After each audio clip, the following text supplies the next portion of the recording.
baseball's dog days die as October's nights come alive. Boys of summer salute the past and embrace the future with equal passion right here in fabled Yankee Stadium. It's a special time and a very special place, a place where legends live and where heroes are born with acts of bravery by the bat, where these modern men look to take their place, where Ruth reigned relentlessly and Gehrig's ghost graces these sacred grounds. They say this is a series, but sir, what it really is a war. A war so grand it could only be named the World Series. And through the generations, in this war, the Battle of Game 6 has always stood tall in baseball history. 1947.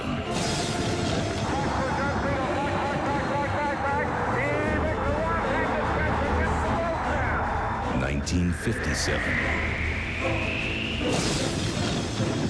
In the Milwaukee fifth, Frank Torrey, the leadoff batter, works the count to 3-2, and then smashes the home run into the right field stand. Then, in 1975, the greatest game of this generation was played.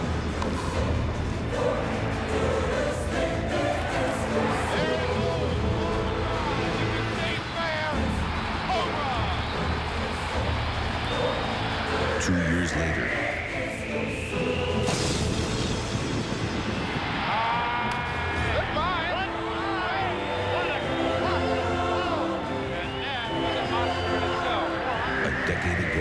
destiny lived cross town. Little roller up along first, behind the bag. It gets through Buckner. Here comes Knight, and the Mets win it. 1993. Well hit down the infield line. The winners and still world champions, the Toronto Blue Jays. Then, last year.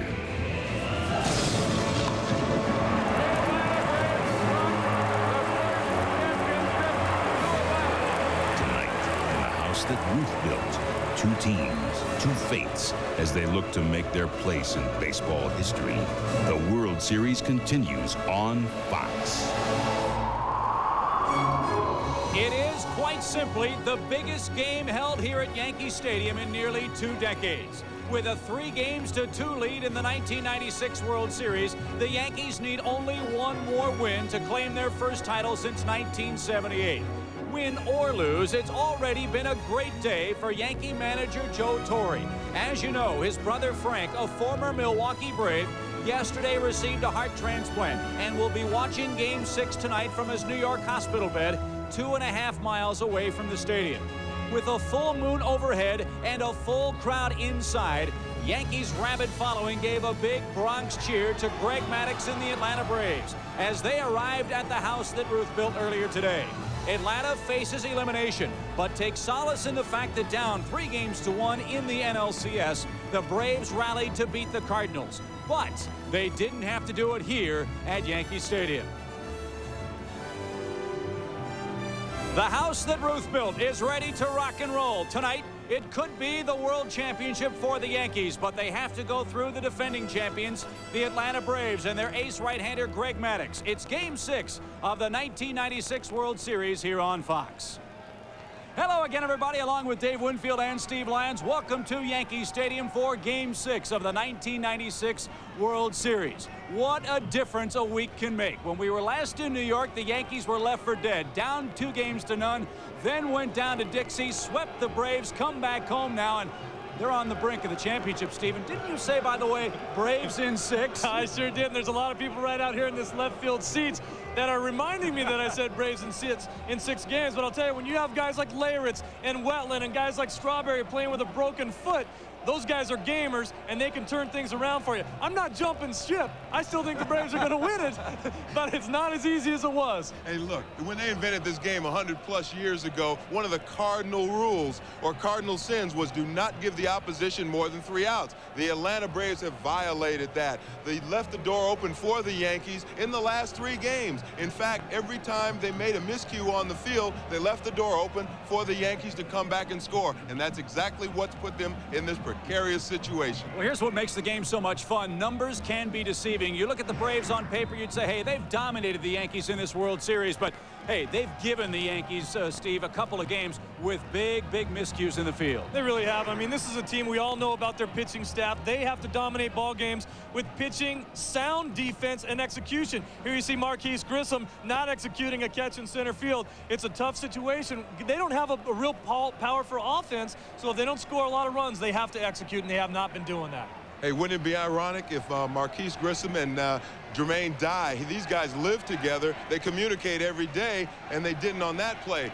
And if it cost them a series, that'd be something. But on the other hand, Joe Torre said specifically to Bernie Williams in August, he said, "You are a man. You are a leader. People look up to you. We want you to take charge." And that's exactly what Bernie Williams doing right here.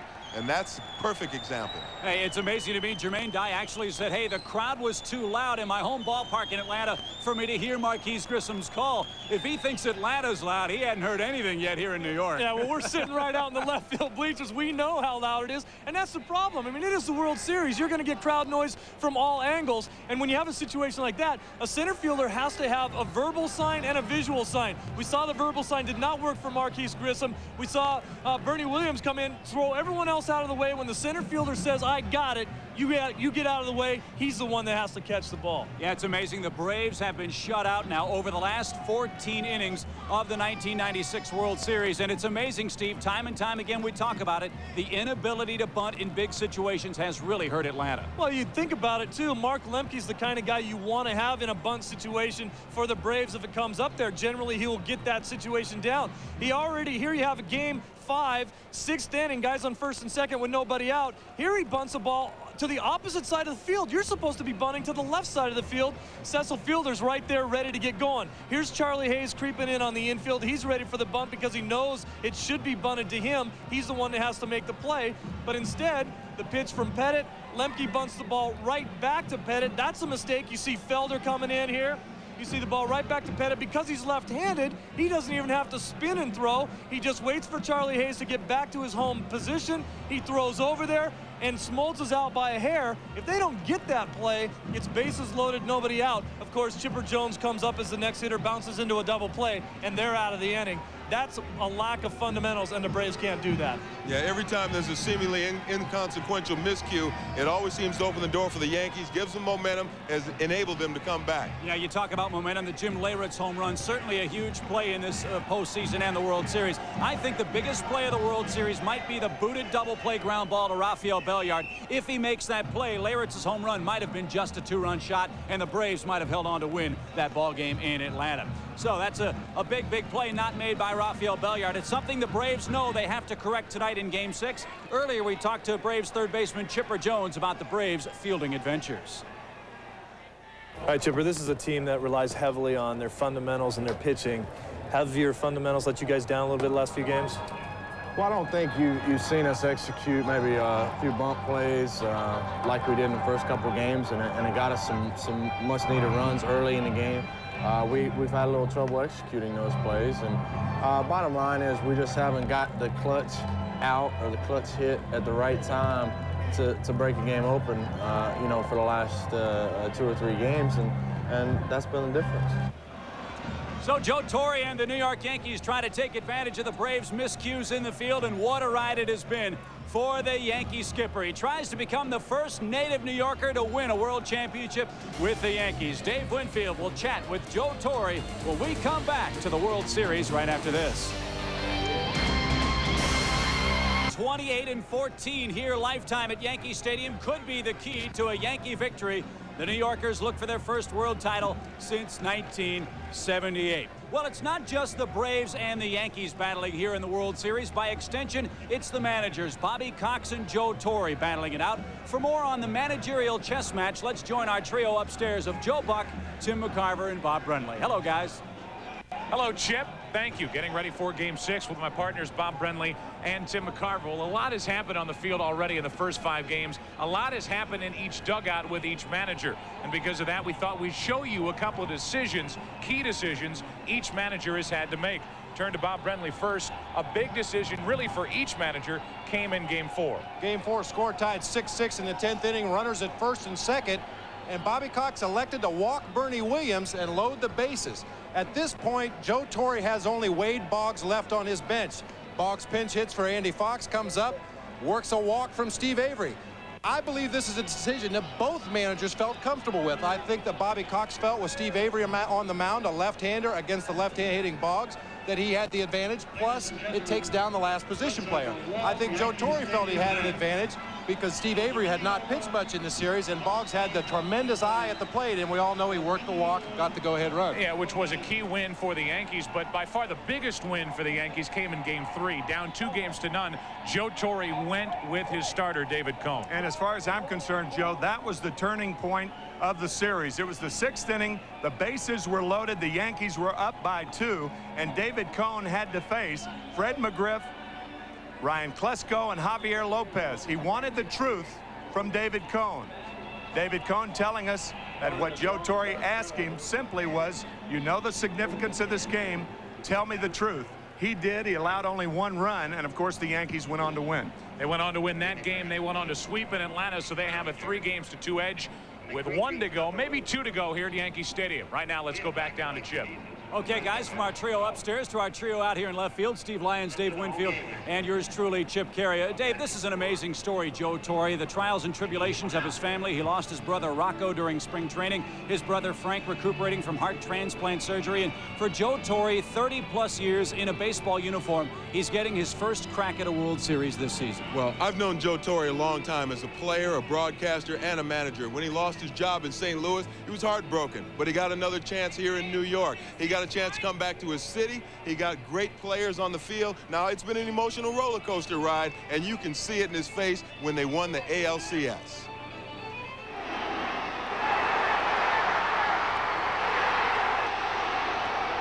That caught me. You know, they asked me a question about my brother that passed away, and my brother Frank in the hospital. And I'll tell you, what gets me choked up is thinking about my family, and I let my mind go to think in the 8th and 9th inning of that game in Baltimore about my family, my sisters, my sister-in-laws, brother-in-laws, everybody sitting in the stands wanting this thing probably more for me than I wanted it for myself, and it just choked me up.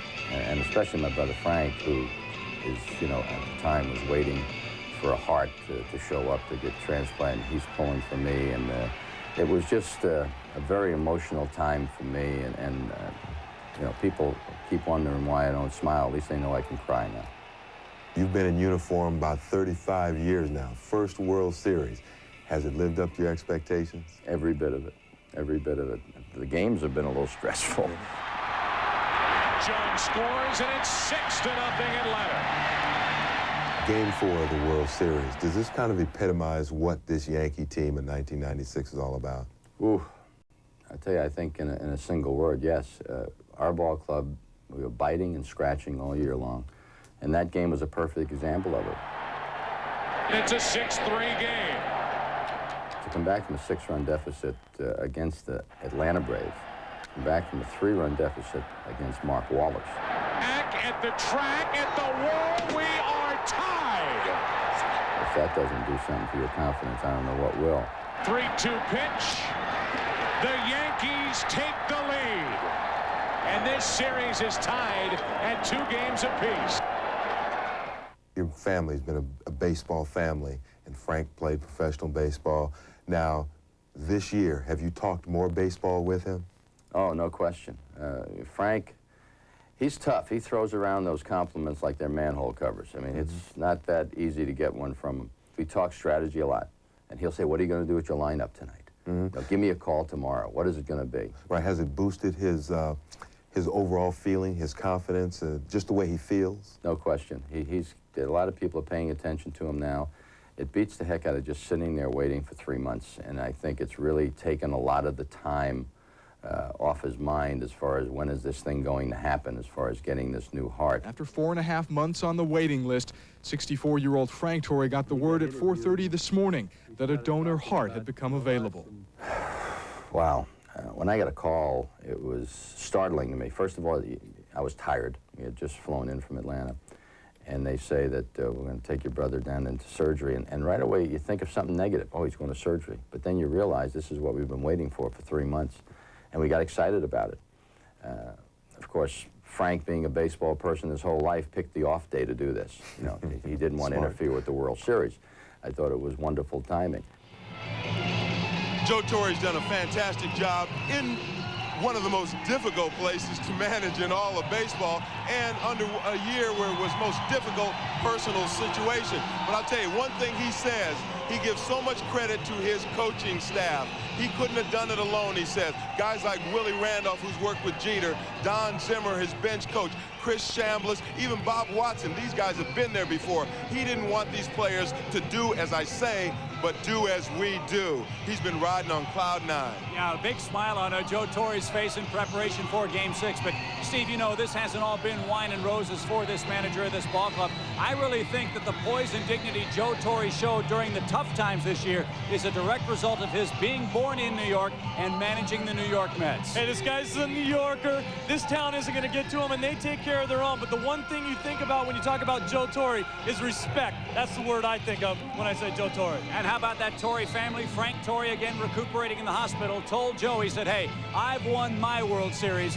Now it's time for you to win yours. That's what this big crowd at Yankee Stadium is hoping will happen tonight. It's the Atlanta Braves and the New York Yankees in Game 6. They try to wrap it up here in the Bronx, and we'll have more here on Fox right after this timeout.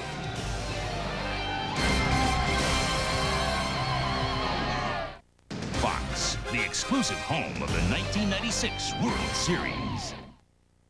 The Bronx Bombers are ready, and so is a rabid crowd tonight here at Yankee Stadium in New York. Greg Maddux of the Atlanta Braves will try to stymie the New Yorkers' chance at the world title. Jimmy Key, a terrific pitcher here, will try to put the Yankees into the winner's circle for the first time since 1978. Speaking of the winner's circle, George Steinbrenner loves his Yankees and loves his racehorses as well. His horse Acceptable today raced in the Breeders' Cup Juvenile mile and a 16th. Acceptable finished second in the horse race, something George Steinbrenner hopes his baseball team doesn't do in the next 2 ball games. We're just about ready for baseball. Now it's time to join Yankees PA announcer Bob Shepard. And now, ladies and gentlemen, will you please rise and direct your attention to the microphone behind home plate. Let's welcome 8-year-old singing sensation, the Yankees' own angel in the infield, Christina Lynn Skleros, who will sing our national anthem.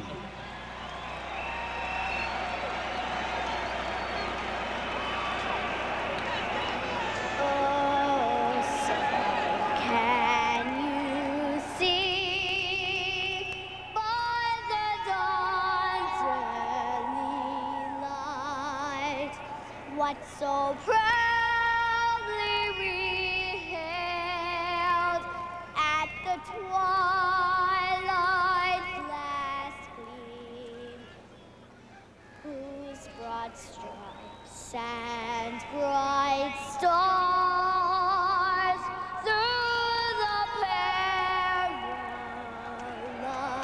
fight for the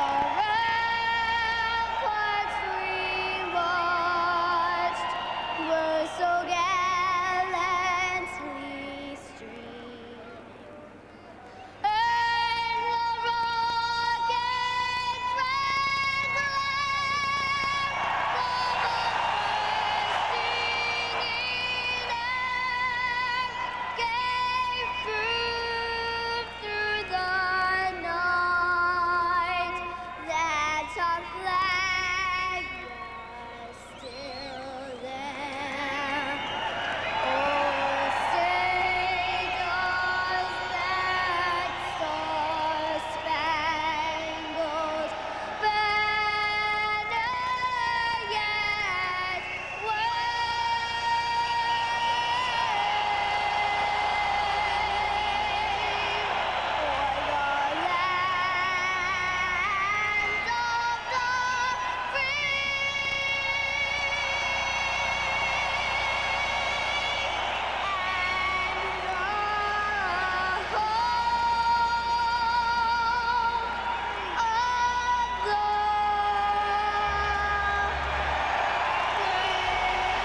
electric atmosphere here at Yankee Stadium. It's Game 2 winner Greg Maddux going for the Atlanta Braves. An 82-pitch effort in Game 2.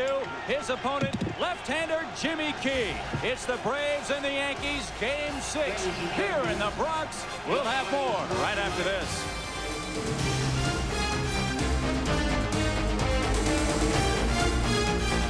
It's do or die time for the Atlanta Braves. We're just about ready for Game 6 here from Yankee Stadium. And with the call tonight is our trio of Joe Buck, Tim McCarver, and Bob Brenly. Hello, guys. Hello, Chip. All right, be honest. How many of you thought we'd be back here after the first 2 games at Yankee Stadium? Come on, be honest.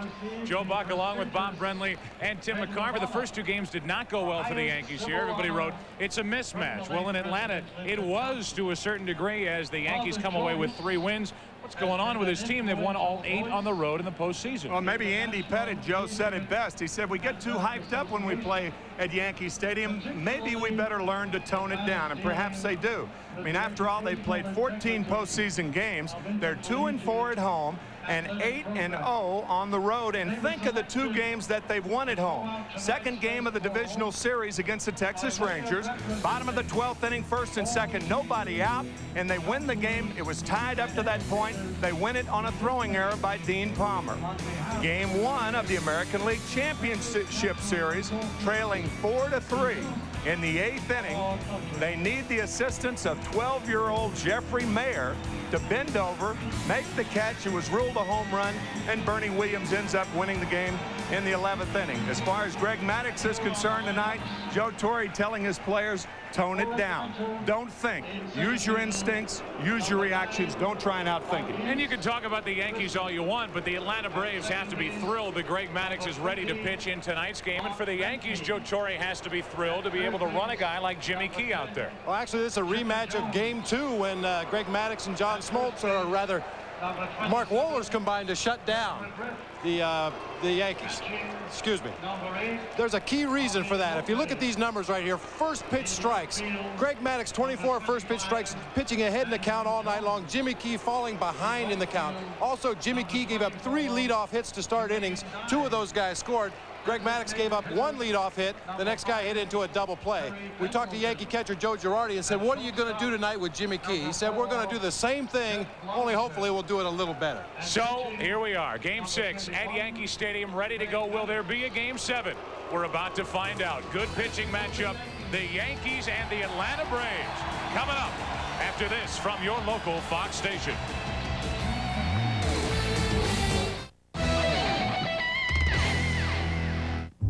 I'm Maurice Dubois. Well, we're glad you're with us on a Saturday night. It's Game 6 of the 1996 World Series. No, that's your answer. Look at the Atlanta Braves starting lineup. Marquise Grissom will lead it off in center field. Then it's Mark Lemke batting second and second. Chipper Jones hitting third and third. Fred McGriff is playing first, then Javi Lopez batting fifth. Andrew Jones in left, Jermaine Dye in right. Terry Pendleton the start, he's the DH. Jeff Blauser is at short, batting ninth. The defense for the Yankees, Tino Martinez back at first base. Now that we are able to use the DH, 95 consecutive games errorless for Tino Martinez, and that defense works behind the left-hander Jimmy Key. Well, we saw Jimmy Key in Game 2. He was having some control problems. He likes to work that sinker on the outside corner to right-handers. Big overhand curve, a sharp little slider, and a changeup. Just had a lot of problems getting the ball in the strike zone. Fell behind in the count early. The Braves were able to take advantage. Jimmy Key much the same as Greg Maddux. He must keep the ball down to win. Anytime he elevates from the waist or above, he's hittable, especially in the fat part of the plate. Jimmy Key was on the mound back in 1992 when Toronto defeated Atlanta 4-2. He was the winning pitcher. He is making his 3rd World Series start, which includes that effort here in Game 2 on Monday night. Marquise Grissom is set to go. He has a hit in each of his first 11 World Series games. The numbers for this World Series outstanding. The .455, and he's ready to lead it off for Bobby Cox's Atlanta Braves. Glad you're with us. Game 6. Jimmy Key gets it going with ball 1.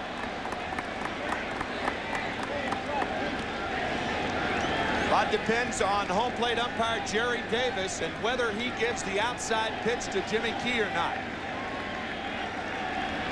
First one missed outside. Now another. It's 2-0. It's Jerry Davis behind home plate with Jim Evans at first, Terry Tata at second, Tim Welke at third, Ripley down the left field line, and Larry Young down the right field foul line. 2-0 on Grissom. Golf shot into left field for Strawberry. One away.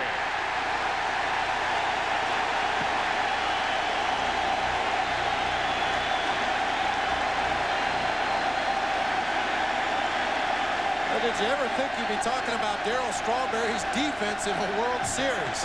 He's come up with some big plays, a sinking, hooking line drive here. Once again, uses that great reach to make a nice sliding catch.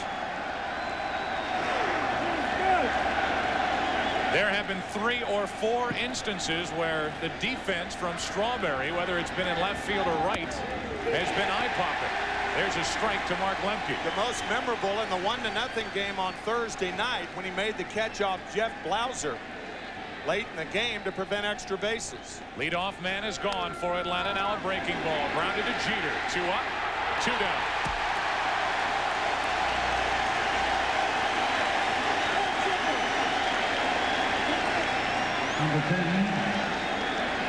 The Atlanta Braves, knowing that the New York Yankees had the momentum.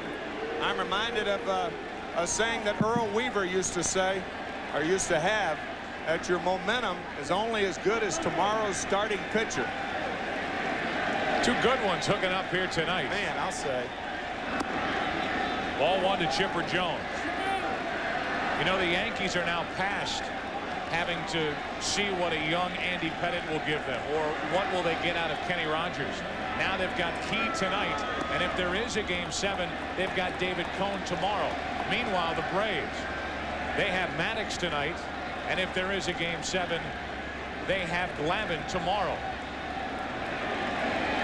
Maddox getting ready, evidently, for his start in the bottom of the inning. 2 balls and a strike on Chipper Jones. So all that back and forth, the Braves pitching this, that, and the other. The Yankees are beyond that. They have a 3-2 lead, and they have Key and Cone on the mound if they need both the final 2 games. 2 balls and a strike on Chipper Jones. 2-2. I think that's an excellent point, Joe, because what is happening right now in this game, and if there is a game tomorrow, they can match the Braves as far as starters are concerned.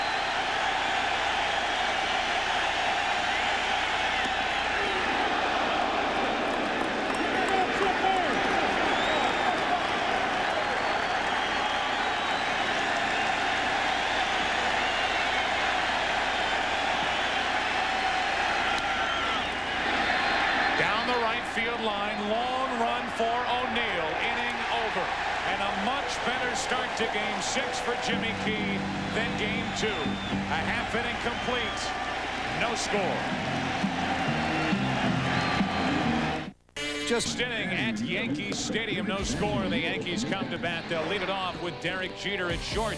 Wade Boggs back in the lineup, batting second. Bernie Williams hitting third. Big Cecil, the DH. What a World Series he is putting together. Then Tino Martinez at first. Darryl Strawberry at left. Paul O'Neill at right. Mariano Duncan at second. Joe Girardi catching and batting ninth. The defense for the Atlanta Braves. Why not? I like Greg Maddux. We know he can pitch. He can hit a little. He has 7 Gold Glove awards. And here he is, Greg Maddux. 2-1, making his 4th World Series start, a 15-game winner during the regular season. And we've seen Greg Maddux enough to know what he's going to do tonight. He's going to work that sinker on both sides of the plate. He's going to throw the changeup, mix in an occasional curveball, an occasional cut fastball that looks like a little slider. Very rarely does he stray from his game plan, working that outside corner to right-handers. He certainly didn't do that in Game 2. When of the 24 outs recorded, as you said in the opening, 19 ground ball outs. 19 out of 24. Yankees come to bat in their half of the first inning with Jeter, Boggs, and Williams. If anybody gets on Cecil Fielder, here is Derek Jeter. He has set a rookie record in 1996 with postseason hits. He has 21 of them.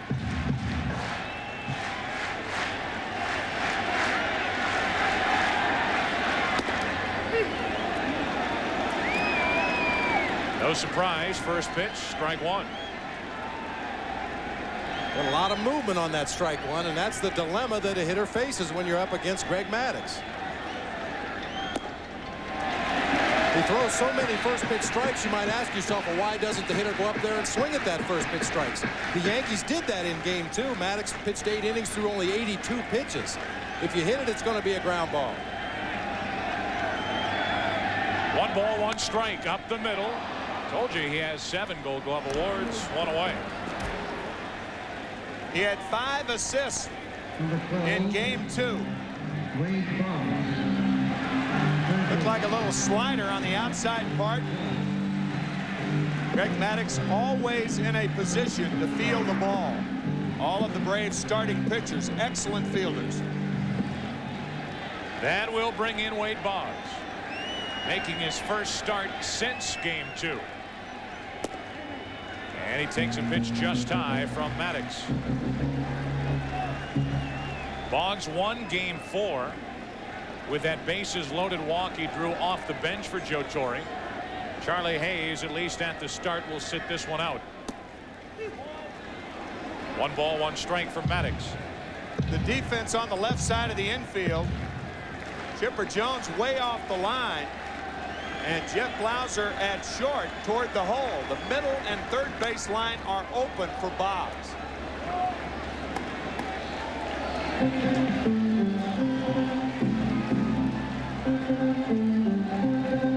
Well, we talked about Greg Maddux. He's going to throw any pitch to any location at any speed.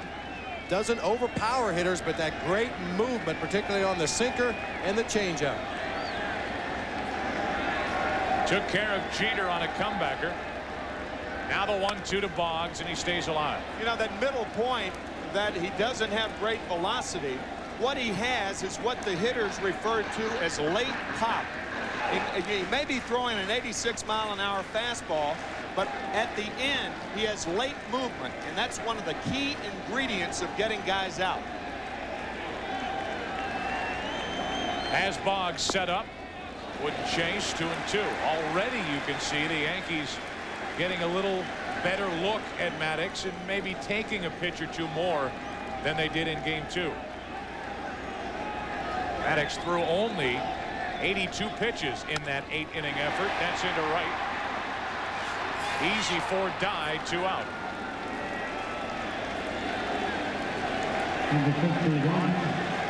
There's no easy approach to Greg Maddux. You attack him early in the count, you hit a lot of ground balls. He has a lot of low pitch innings. You wait till late in the count, a lot of times you'll find yourself with 2 strikes, and with his ability to expand the strike zone, you're just as deep as hole. But the more pitches he throws, the better chance he has of making a mistake. Yeah, Bob, that's what we were talking about in the opening. Joe Torre telling his hitters to hit what you see. Don't try and think with this guy. See the ball, hit the ball. 2 out, nobody on for Bernie Williams. Has only 2 hits in this World Series. And behind on the count.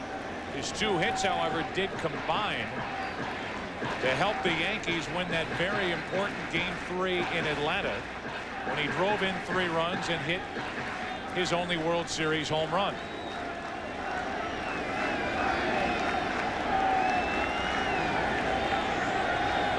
Nothing in 1, the count from Maddux. 1-1.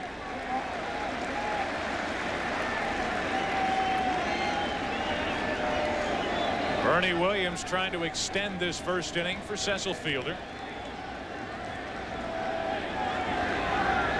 Even though he's only 2 for 20 in the World Series, still hitting .333 in the postseason.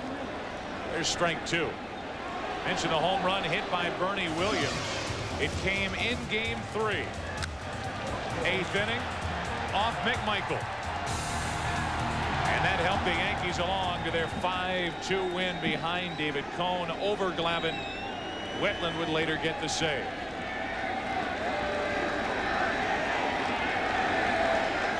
Cecil up next.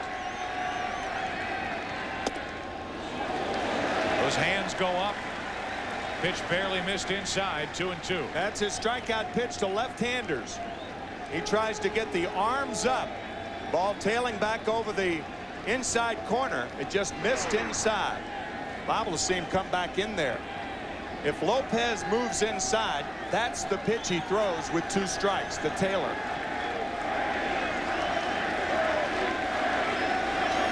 Here it is. Missed again, full count.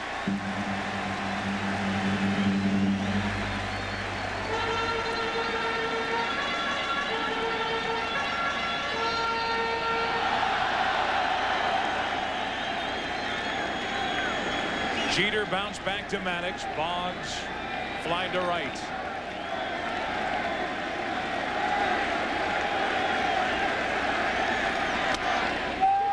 To McGriff.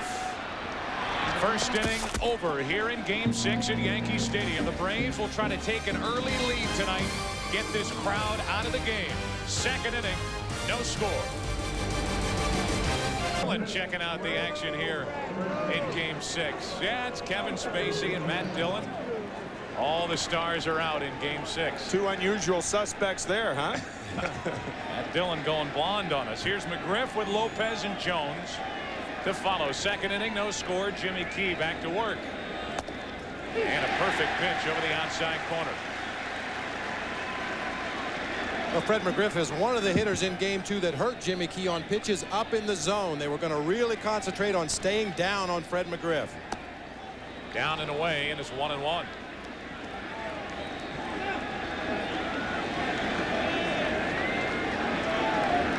McGriff has had a very strong World Series. 6 hits, including 2 home runs. Comes up empty, 1-2. Fred McGriff, we've talked about how he loves the ball away, especially the left-handed batters. In my opinion, the Yankees have not done a good job coming inside to McGriff enough. 2-2. You can see from McGriff's approach, he starts out well off the plate, particularly against left-handers, and then dives in towards the plate, looking to shoot a pitch to the opposite field. Up the middle. Jeter, what a play. 1 out.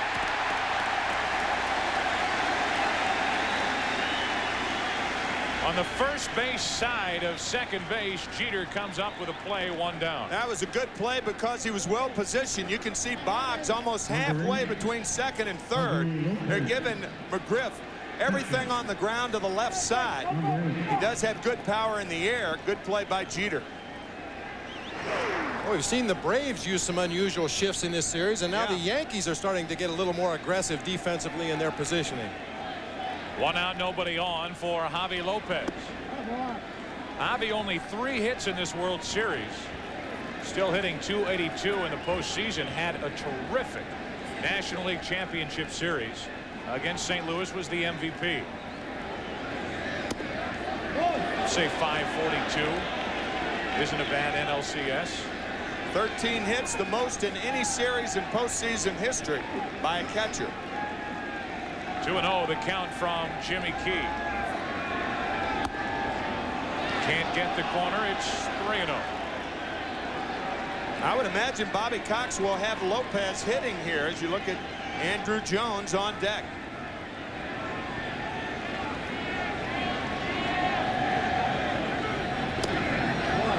Never had a chance to swing. A 1-out walk. And the first base runner of the night belongs to Atlanta. Well, Jimmy Key kind of feeling around that outside corner, trying to find how far he can work off that corner and still get the strike call. He said he felt in Game 2 that it worked to Maddox's advantage to have a National League umpire behind the plate because they were familiar with the movement on Maddox's pitch. Terry Tata was working the plate in that game. Jerry Davis tonight behind the plate, a National League umpire. So 1 on, 1 out for Andrew Jones.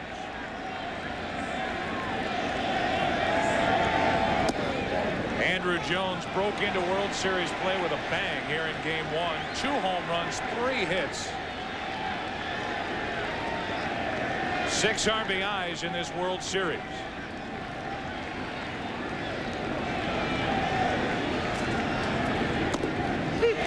Borderline pitch. Key got the call. 1-1. Andrew Jones back in Game 1. Second inning. See you later. Off Andy Pettit, a 2-run shot. Then off Bowringer, a 3-run shot. in a 12-1 Atlanta victory in Game 1. Now Andrew Jones out in front of the count, 2-1. And you're going to get a lot of balls on the ground against Jimmy Key. We'll see if Bobby Cox puts the runner in motion here. Favorable count for Jones.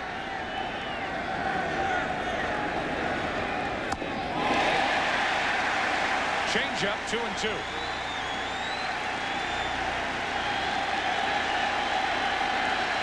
Pulls the string on this pitch, gets Andrew Jones, a young hitter, in an aggressive hitting situation, and throws him a changeup.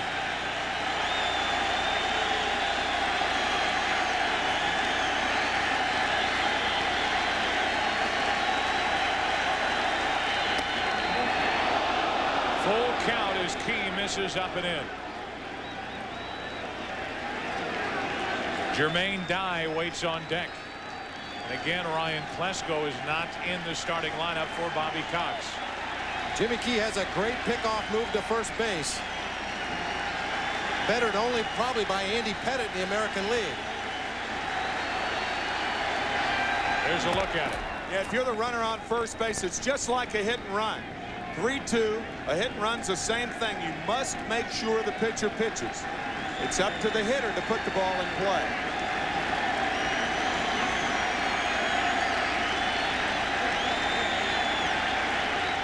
Runner breaks late. They have Lopez caught back in time. And the inning continues. Lopez got such a late break that he was able to get back ahead of the relay throw from Jeter. Making sure he pitches. Here comes the pitch. There goes Lopez. And he didn't get a third of the way down there. Nifty base running by the Atlanta catcher. One thing, Joe Girardi has to stay back to make sure he gets the strike. He can do that since Lopez doesn't have great speed. And plus, it's a 3-2 count. I said Jeter, it was Duncan who cut across. Made the throw. Good effort, but Lopez was just too close. And he's on at first with 2 out for Jermaine Dye, who took a ball. During the regular season, hit .281, 12 home runs, tying Todd Hollandsworth for tops among NL rookies. 2-0.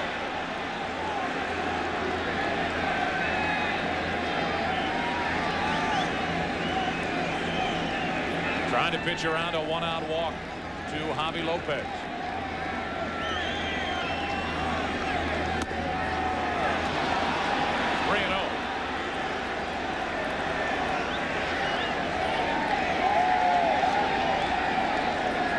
Mel Stottlemyre, the Yankee pitching coach, on your right. Jimmy Key behind on the count, 3-0, 3-1.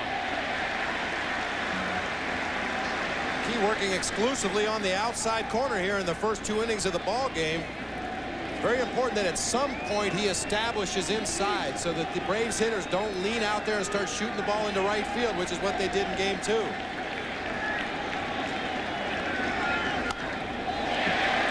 Into the Yankee dugout, full count.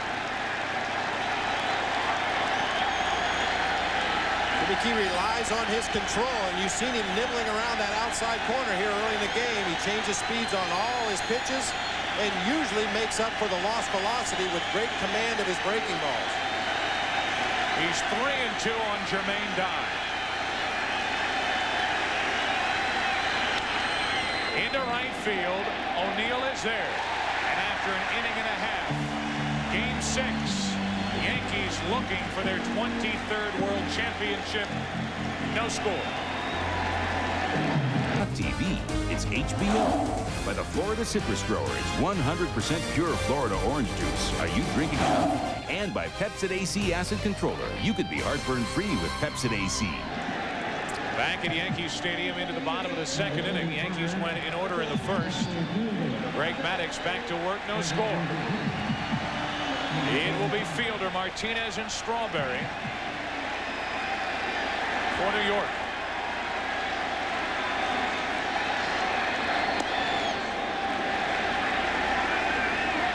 Cecil has had a terrific World Series, hitting .421. It's interesting that the Yankees are relying now every day on Cecil Fielder and Darryl Strawberry, two players that came to this team in the second half of the season. Fielder grounds to first, and the first four Yankees have been retired in order. You may have seen this before, but we're going to try to bring it back. What Greg Maddux can do, he can make X's on both sides of the plate. He runs the ball away from the left-hander. He tries to hit the outside corner with the breaking ball. He can run the ball in on him, and then we talked about that two-strike pitch that he tries to bring back, and players refer to that as making X's on both sides of the plate. Nobody does it better than Maddux. Here's Tino Martinez. He looks at a strike, and what's amazing about Maddux is he does all that with variations on that fastball. Like a nice recipe. A little salt here, a little pepper there, a little oregano. Up and in, 1 ball, 1 strike. And Leo Mazzoni told us in Atlanta that basically he does it with finger pressure. He puts a little more pressure with the index finger to make the ball sink away from a lefty. A little more pressure with the middle finger to make it cut back into a lefty. Strike 2 on Tino Martinez. Tino has had a rough postseason. No RBIs in this World Series, only 1 out of 8. And trying to get it back together facing Maddux, and behind in the count 1-2.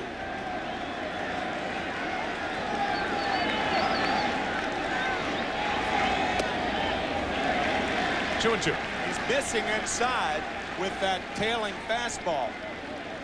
Hey, remember he tried to do it with Bernie Williams, then he missed to Tino Martinez. If you miss inside, you want to miss inside. On the inside corner, 2 away, and the first strikeout for Maddux. He finally hit. 5 pitches in this sequence. A fastball away. This is vintage Maddux. He misses inside. Fastball away. He misses inside. Bingo. The first strikeout, the second out of the inning. Martinez now 1 out of 9 in the series, and here's Strawberry. The other half of that 1-2 punch the Yankees brought in the second half of the season. Strawberry hitting only .214 in the World Series. His defense has been outstanding. Joe Torre telling us just his mere presence in that lineup makes a difference for the Yankees.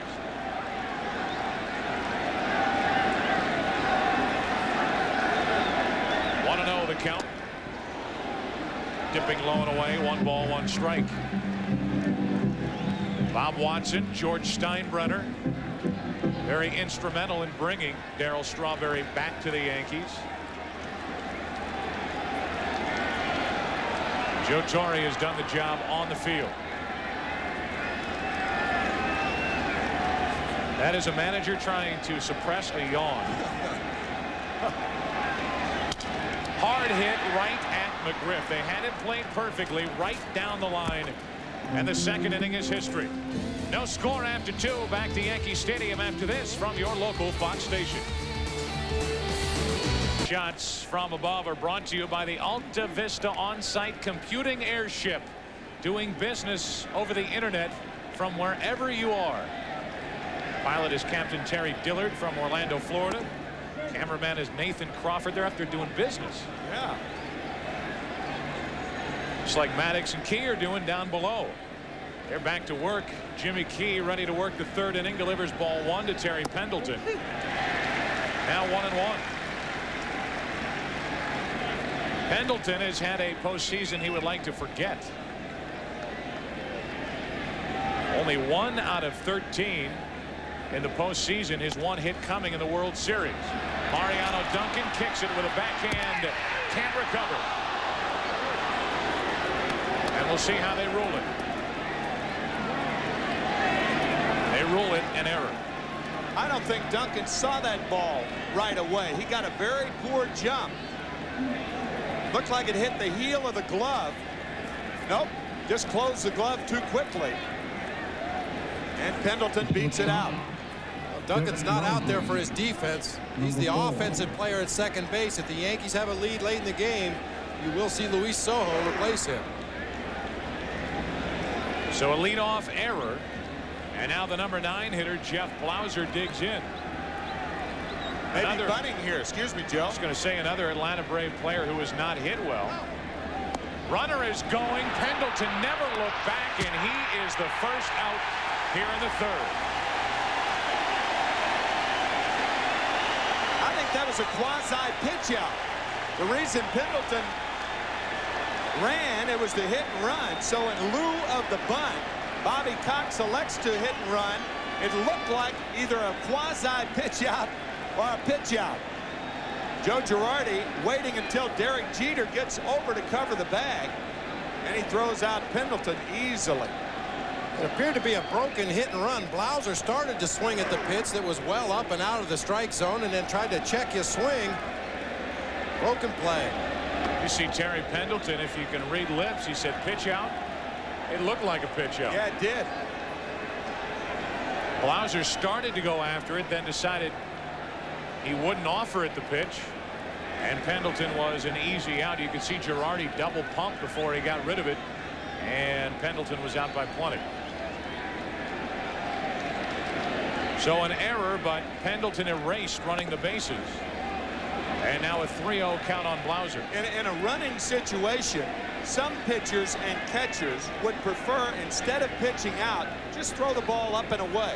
Give the catcher a good shot at the runner in case he's running. And that appeared to be what Girardi was doing because he got outside late. So he sets up outside. He gets out there late. If it was a pitch out, it was an odd one. Now Blauser trying to shoot the gap in right center. Bernie Williams can't get to it. Up against the wall, and it's a 1-out double for Blauser. So the Braves lose Pendleton on the bases, and on a 3-1 pitch, Blauser shoots the gap in right center. McKee continues to work that outside corner, has yet to come inside on a right-handed hitter. Blauser gets a pitch down and out over the plate.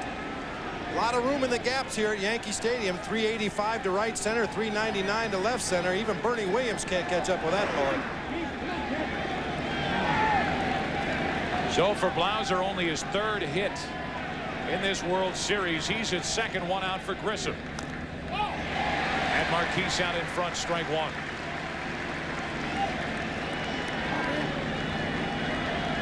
For Blauser, that is his first extra base hit in this World Series. And it comes as a 1-out double as the Braves try to take a 3rd inning lead. Pendleton on the error. Then out, caught stealing. Grissom looks at a ball. It's 1-1.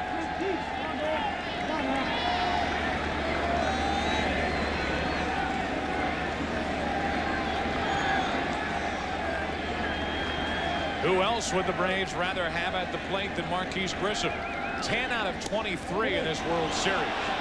Getting a good look at pitches that barely missed. 2-1.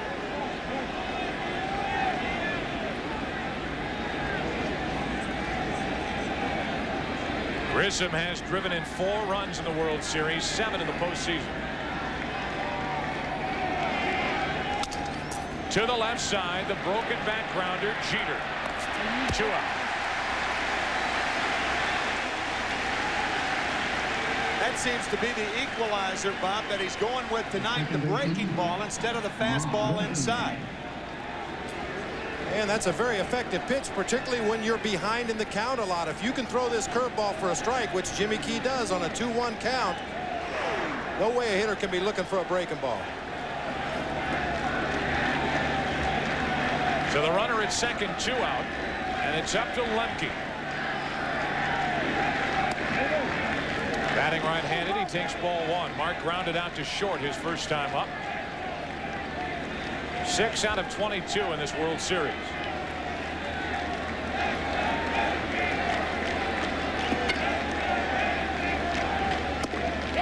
He went 1-1.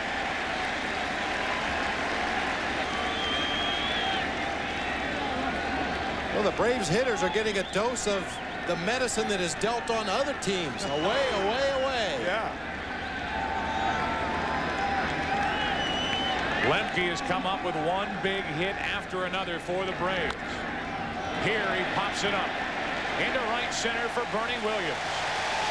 An error, a double, no run scoring for Atlanta. Bottom of the third inning, Yankee Stadium, no score. We get into the bottom of the third inning here at Yankee Stadium, no score. This copyrighted telecast is presented by authority of the Office of the Commissioner of Baseball and may not be reproduced or retransmitted in any form without express written consent. Joe Buck, along with Bob Brenly, Tim McCarver, our producer John Filippelli, director Bill Webb. Happy to have you with us on a Saturday night. There's a strike to Paul O'Neill.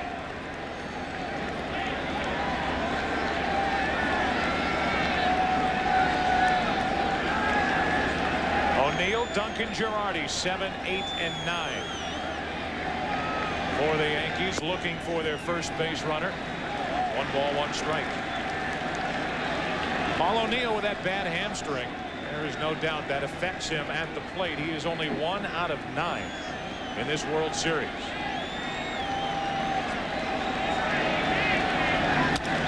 Strike 2. He made the great running catch on the ball hit by Luis Polonia to end the game the other night and then limped all the way back into the Yankee dugout. Things don't seem to hurt quite as bad this time of year until the game's over. And Paul O'Neill with that very unusual tapping of the right foot. Very unusual timing device. Check it out right there. Check his right foot out. Checked his swing, 2-2. When you're talking about a guy who hit .302 during the regular season, but as the year has progressed and his hamstring injury has worsened, he has really struggled at home plate.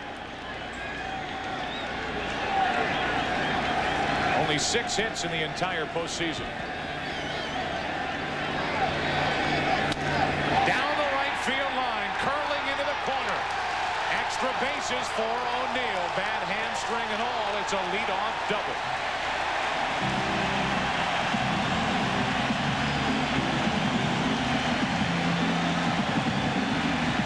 You saw that pigeon-toed approach of Paul O'Neill. What that does with your foot, it keeps your shoulder in.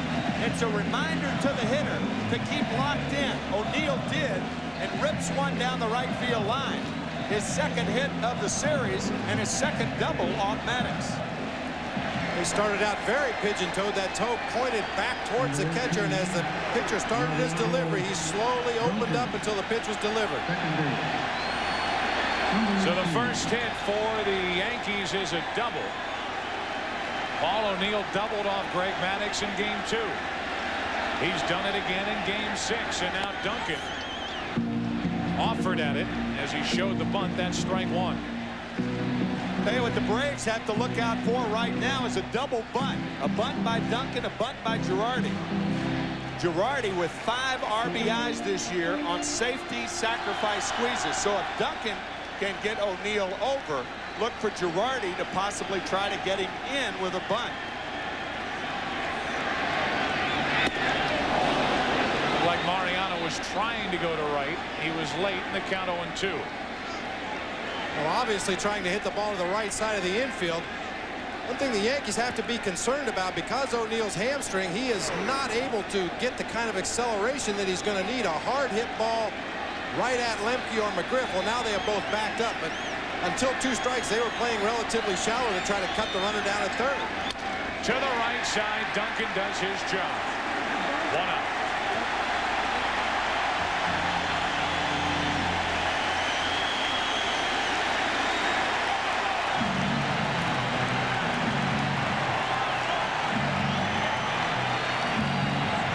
Well, what a terrific job by Mariano Duncan to move O'Neill to third on a ground ball the other way on an 0-2 pitch.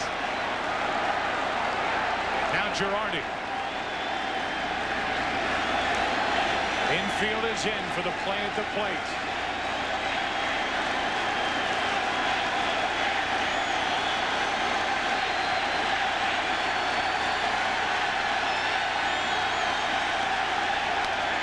Into center field. That will put the Yankees on top. It's over the head of Grissom. O'Neill scores. Girardi is chugging for 3. It's an RBI triple, and the Yankees lead by 1.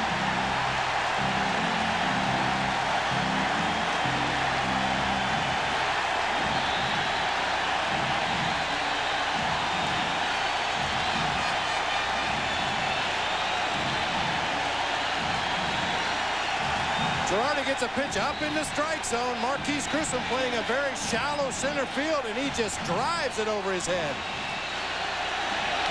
One of the few mistakes you'll see Greg Maddux make up high in the strike zone, and Girardi wasn't about to let it pass.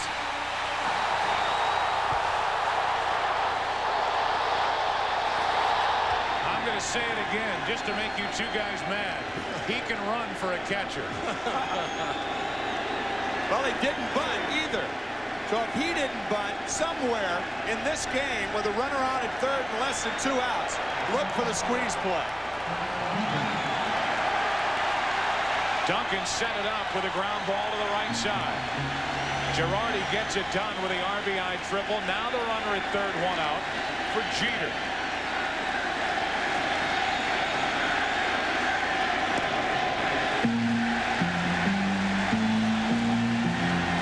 So the Yankees have done in 2 1/3 innings what they couldn't do in 8 against Greg Maddux in Game 2, and that is dent home plate.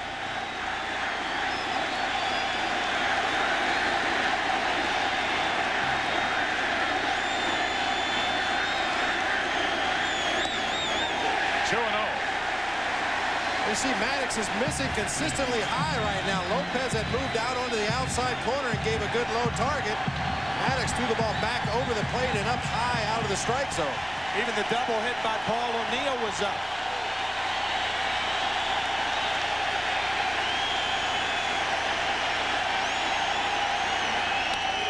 Base hit, 2-0 New York.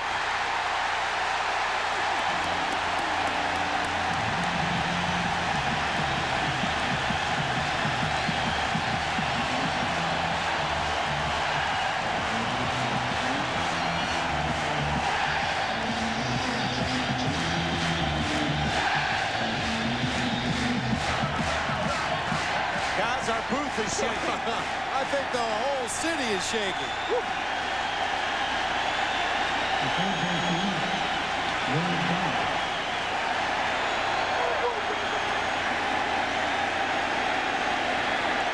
A single, a double, a triple in this inning. When's the last time that happened with Greg Maddux on the mound? 2 runs are in, 1 on, 1 out. Boggs, pitch out, nothing doing, ball 1. Many times a manager will take advantage of chaos, and right now for the Braves, this inning has been chaos. Derek Jeter looked like he wanted to get a jump and steal the base. The Braves correctly guessed and pitched out. Jeter didn't go. So many things Joe Torre can do here. Hit and run, steal. You've got the lead, you take more chances. There he goes. No throw.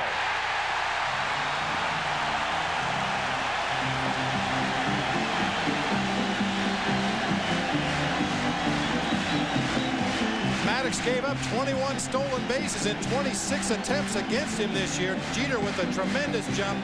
Doesn't even draw a throw from Javi Lopez. Now a base hit can mean another Yankee run. Runner at second, 1 out. And a 2-0 count on Boggs.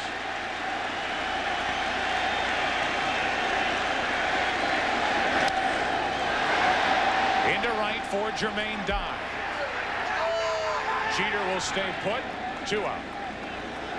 So a big out picked up by Maddux. Boggs is 0 for 2. And the inning will continue for Ernie Williams. It looked like Derek Jeter on that slide at second could have hurt the lower part of his back or his shoulder on his right side.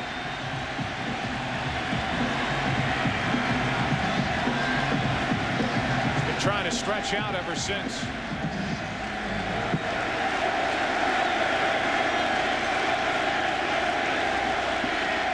Jeter at second, 2 out for Bernie Williams. Only 2 out of 21 in this World Series.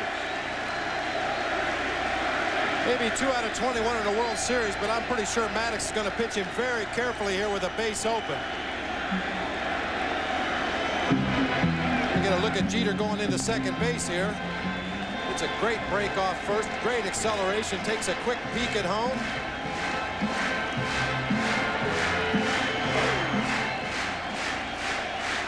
Looked like when he put his right arm down, when he slid, he could have jammed his shoulder, pulled the muscle the right side of his back.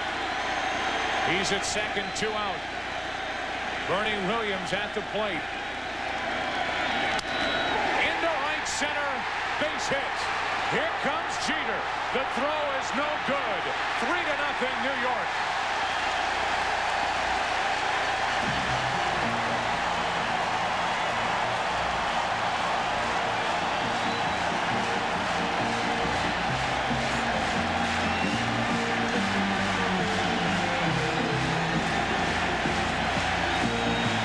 Usually, when an outfielder makes a throw this bad and this high, the ring finger of his right hand becomes involved.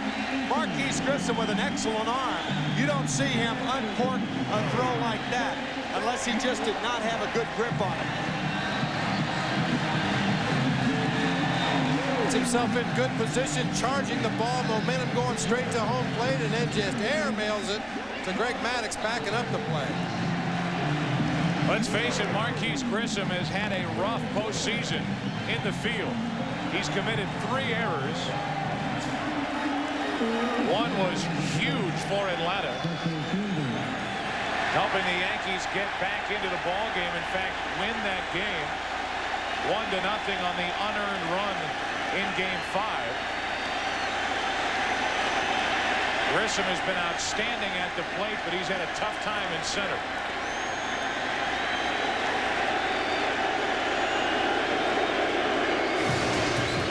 In Game 5, Marquise Grissom in right center.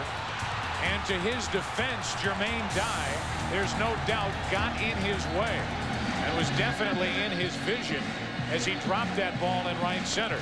The error went to Grissom, and the unearned run scored. It was the only run of the night on Thursday night. Driven in by the man at the plate, Cecil Fielder. Runner at second, Williams, 2 out. Strike one. The ball to Bernie Williams was up. Greg Maddux is uncharacteristically up in the zone this inning. Fortunately for him on that pitch, it was so high that Cecil couldn't catch up to it, but that's not a trend that Bobby Cox enjoys seeing very much.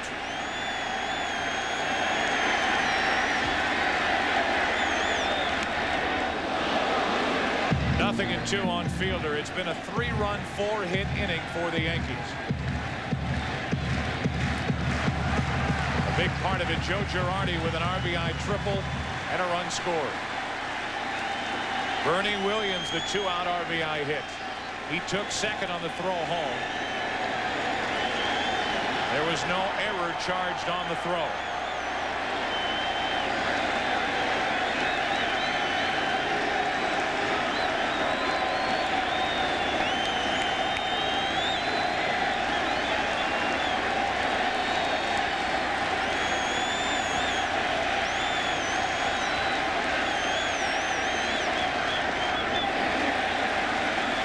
Two on Fielder.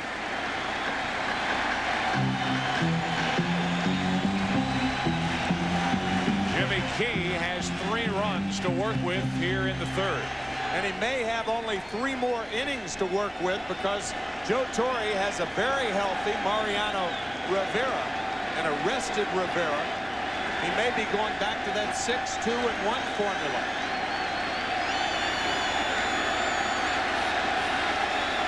Runner at second, 2 out. It stays fair. Lopez, very good play to end the inning. In the first 2 games of this 1996 World Series, the Braves were able to take the crowd out of it here at Yankee Stadium. That is not the case tonight.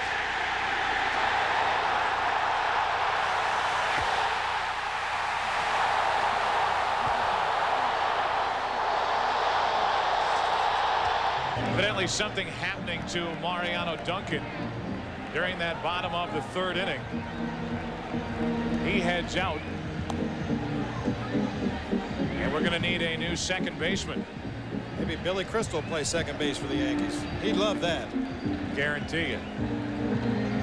Not so sure Joe Torre would like it very much, but Billy would dig it. So we're going to get an early look at Luis Sojo, and we will pass along exactly what happened to Mariano Duncan, who had a big at bat in that 3-run 3rd inning. Sojo takes over. He's normally slated for later in the game as a defensive replacement you talked about earlier. But now here's Sojo on in the 4th inning.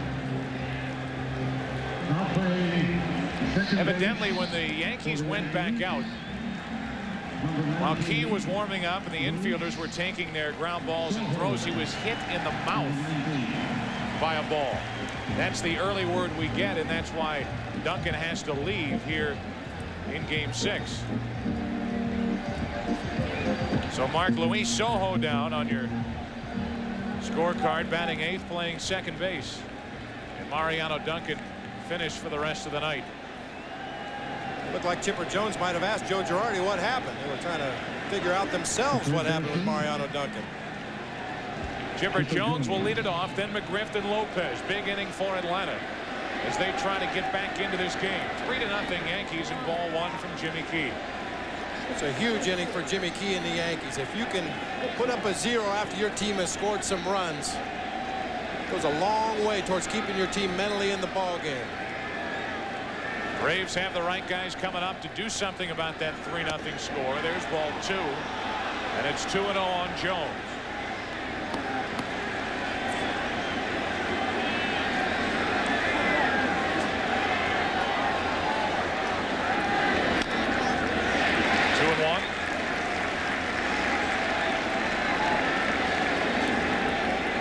Once again, Jimmy Key staying away. A very defensive swing on a 2-0 count from a very good hitter.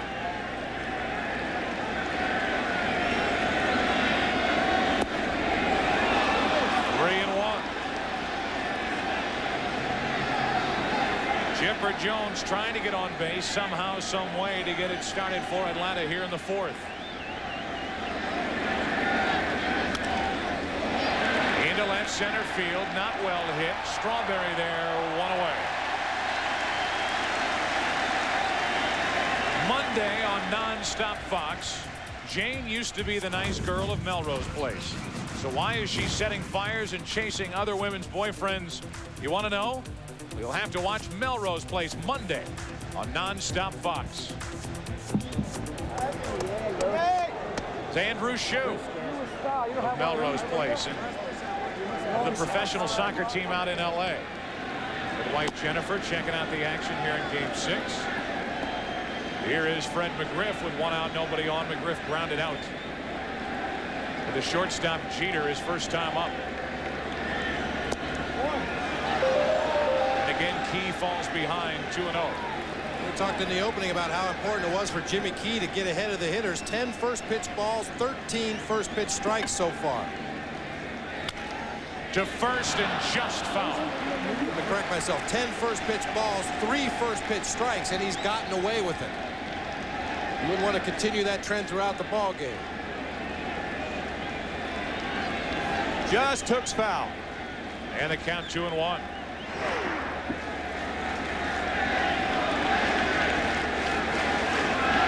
out, nobody on.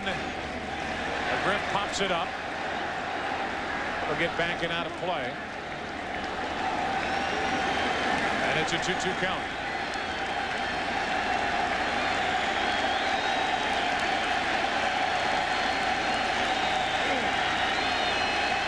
One of the reasons Key has been able to get away with it, falling behind, but then able to get that breaking ball over. That's how he got Grissom with a runner at second last inning. Now the 2-2 to McGriff. Full count.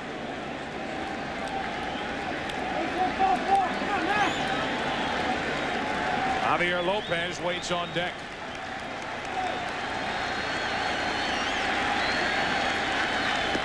A 1-out walk, and the second walk issued tonight by Jimmy Key.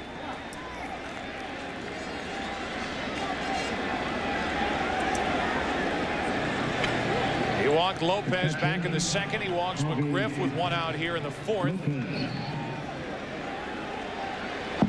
And it's 1 on 1 out for Javi Lopez.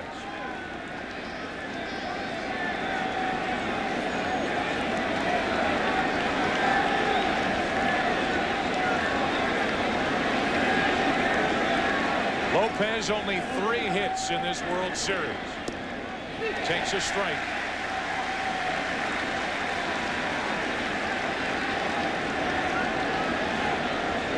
Only 1 RBI.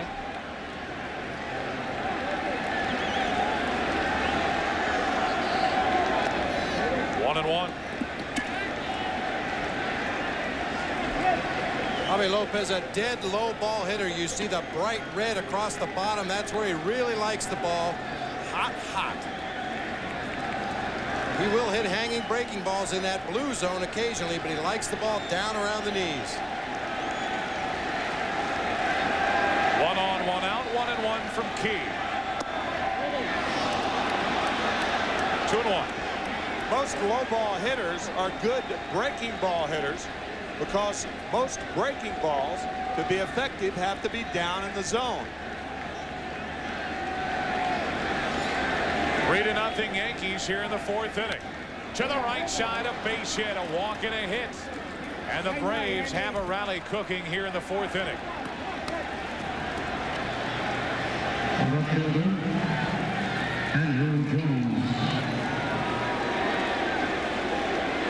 Good hitting by Lopez. Fastball away right on the corner.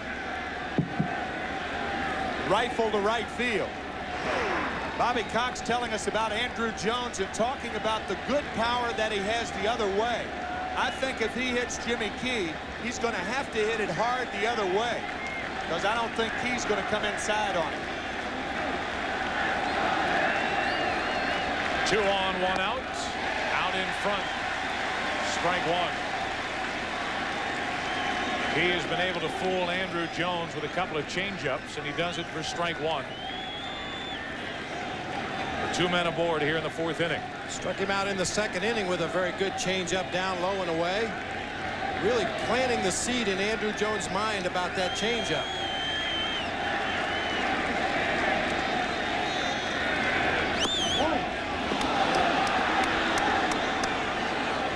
One ball, 1 strike.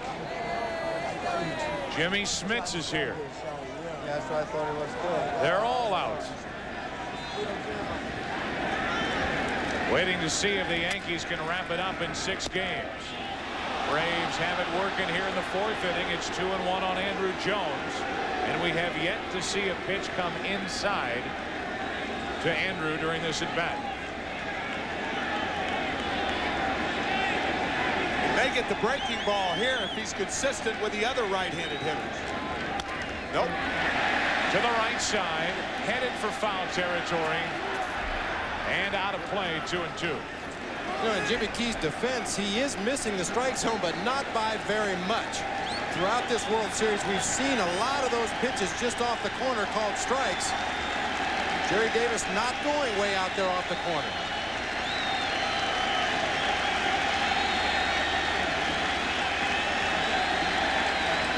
Now 2-2 on the rookie, the 19-year-old Andrew Jones.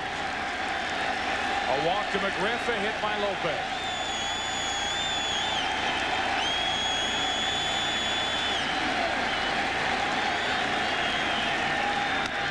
Into right field. O'Neill can't get there in time, and that will load the bases.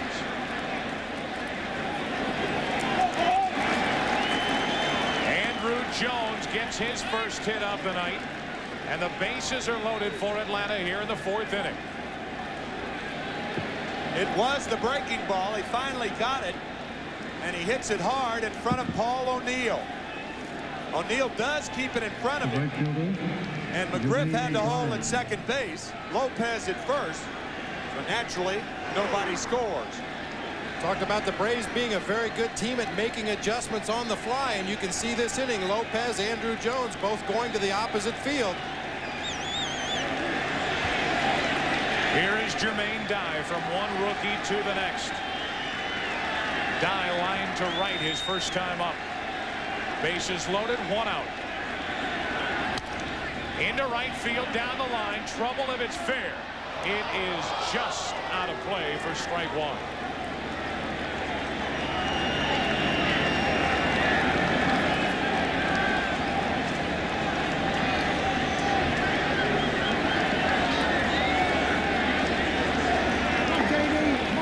Got to give Bobby Cox credit for being patient. He stayed with these rookies throughout, especially against left-handed pitching. They're back-to-back in his lineup tonight. Andrew Jones got a hit to load the bases. Now the 0-1 to Jermaine Dye. 1-1. Well, finally, Jimmy Key does come inside. Really needs to do that to establish in there, not necessarily for a strike, but just like he does right here to keep Jermaine Dye and the rest of the Braves hitters from reaching out and poking that ball into right field. Can't catch the corner. 2-1.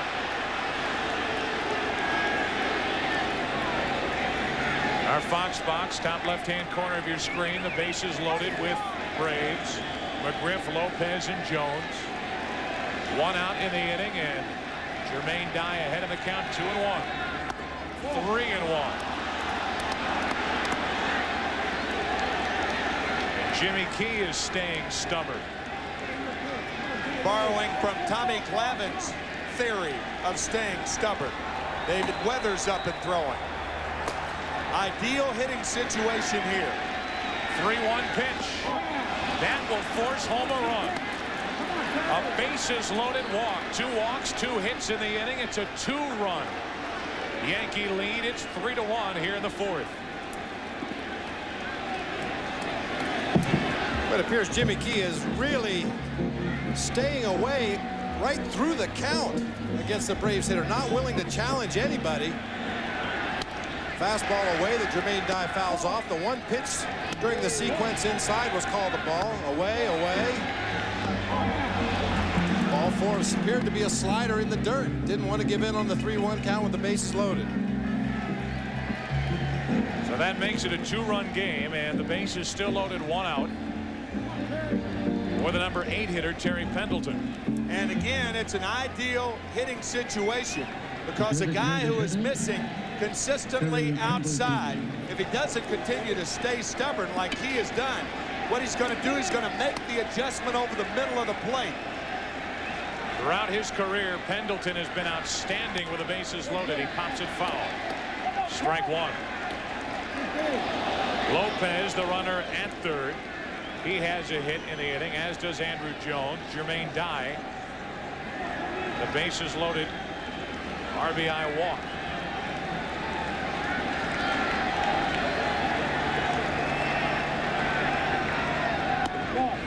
One and one from Jimmy Key. The bases loaded. Terry Pendleton in his career, a .335 hitter with 4 grand slams. Jimmy Key has not given up a grand slam in his career. And again outside, 2-1. And he probably won't unless he gets the ball in the strike zone.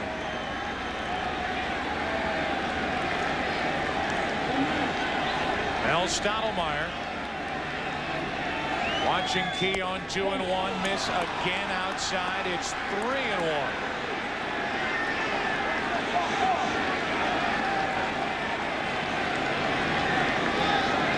David Weathers should be ready in the Yankee bullpen. Double play ball. Jeter steps and throws. Inning over. A golden chance for Atlanta. They get only one.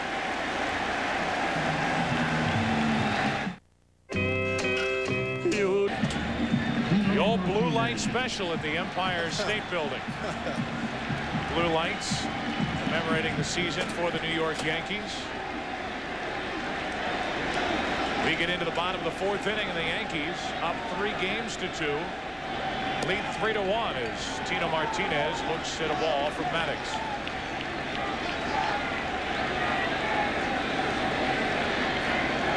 One out of 9 so far for Martinez as he pops it foul.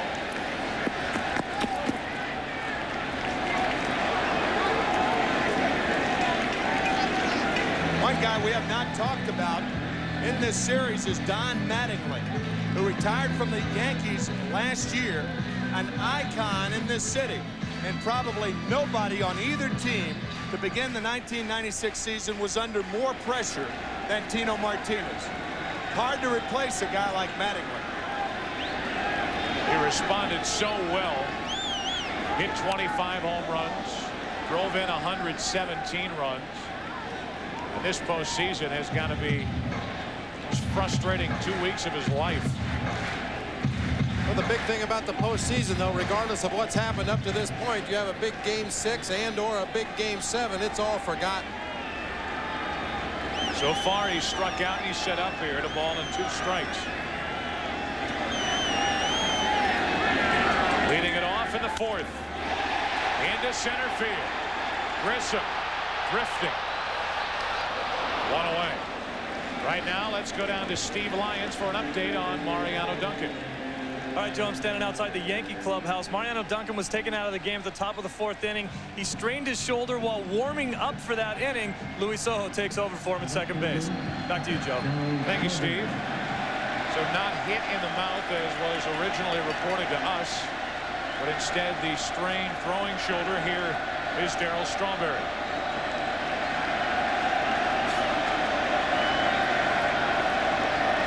Grounded out to first, his first time up, and he takes a ball from Maddox. There's that little cut fastball, almost like a little baby slider. Usually after he throws that, he comes back with the sinker inside off the plate.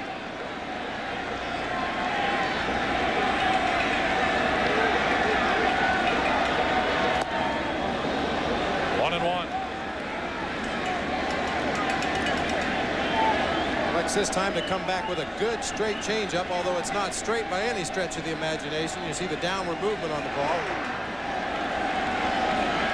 Now the 1-1 to Strawberry. Strike 2.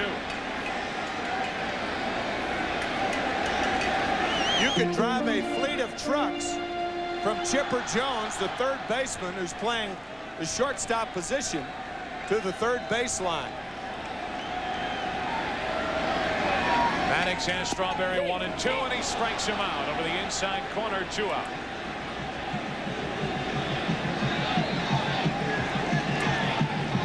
Maddox first pitch, little cut fastball inside just off the corner, comes back with the changeup to get the swinging strike. Sinking fastball, sinking fastball. 2 strikeouts tonight for Maddox. 2 out, nobody on in the 4th inning. And here is Paul O'Neill. O'Neill has only 2 hits in the World Series. He has 2 doubles against Maddox. Lemke has plenty of time, and the Yankees go in order in the 4th. After the first 4 in Game 6, Yankees trying to wrap it up. They lead by 2. 4 innings here in Game 6. It will be the number 9 hitter Blauser, then back to the top of the lineup. Grissom and Lemke against Jimmy Key. Ball 1 from Key to Blauser, who doubled his first time up. Big scoring chance for the Braves in the 4th inning. They had scored 1, had the bases loaded, 1 out, and a 3-1 count on Pendleton. Grounded into the easy inning-ending 6-3 double play. And what could have been overlooked is in the 3rd inning, Pendleton on an error. And then Joe Girardi appeared to have pitched out. It was an odd pitch out, but he was nailed at second base before the Blauser double. 2-0 on Blauser here in the 5th inning. There's a strike, 2-1.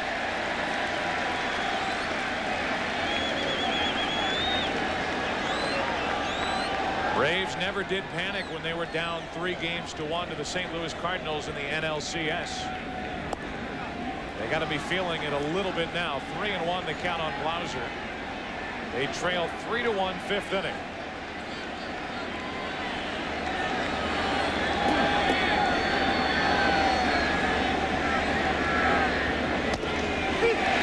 Full count. Looked like Blauser was taking all the way on 3-1. Jimmy Key consistently putting himself in good hitters counts. Not all these Braves hitters are going to be taking 3-1 fastballs down the middle. Weathers getting ready again. 3-2 to Blauser. Off the end of the bat, one away. So Key battles back to get Blauser, and now back to the top of the lineup. This week, Fox NFL Sunday talks with former co-host Jimmy Johnson as he gets ready for his biggest game ever as head coach of the Dolphins. Then it's exciting doubleheader action highlighted by the most talked about game of the season. Jimmy Johnson and the Dolphins take on the Dallas Cowboys. Won't want to miss Fox NFL Sunday, noon Eastern, 9 a.m. Pacific. Grissom is on with the base hit here with one out in the 5th inning. Be able to see that game, the Dolphins and the Cowboys here in New York. The only question that remains the baseball side now is, will that lead us into Game 7? Will there be a Game 7? Braves trying to win here tonight to force the deciding game here tomorrow night. A one-out hit by Grissom. That gets away. Grissom headed for second. Got it.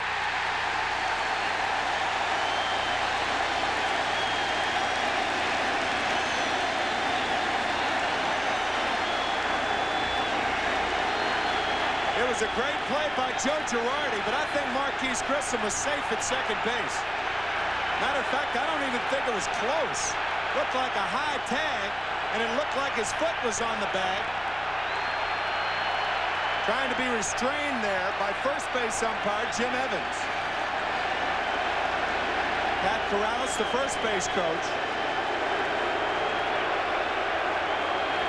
We'll have to see it again, but the way I saw it, the tag was high, the foot was in there, didn't look like he was out. Great athletic play by Joe Girardi as his right foot slides out from under him as he makes the throw. Still gets it on target. Obviously safe at second base. It's a bad call right there. Straight in slide.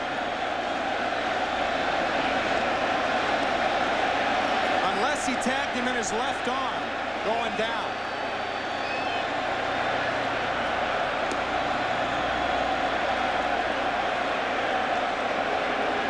The swipe tag by Jeter after Grissom's foot had hit the bag.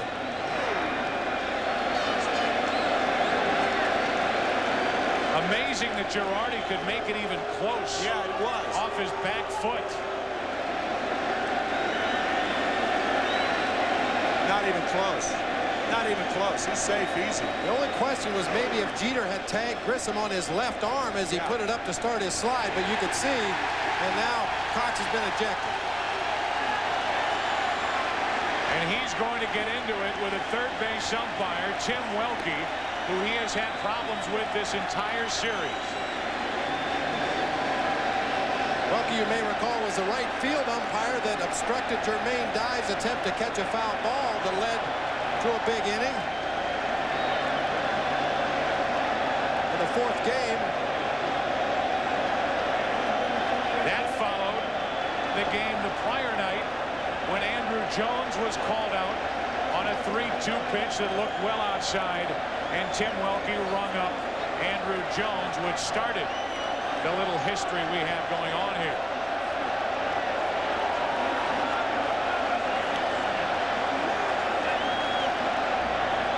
The last manager that I can remember that was run from a World Series game was Whitey Herzog back in 1985. In Game 7.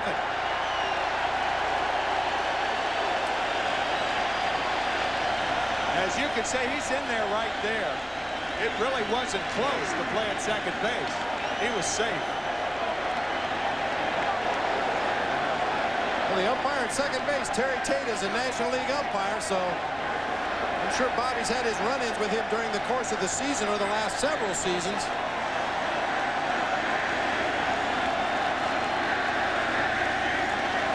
But it was Welke who ejected him.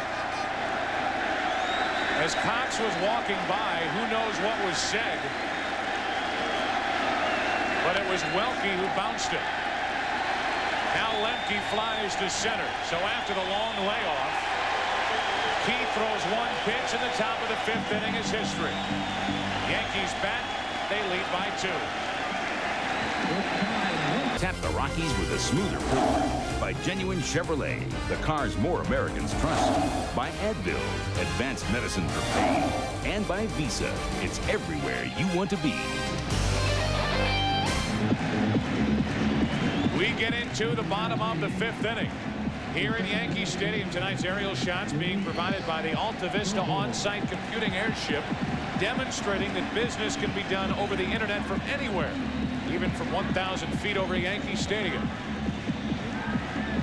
That's what's going on up above. What's going on down below. The Yankees out in front by 2, and Bobby Cox has been ejected.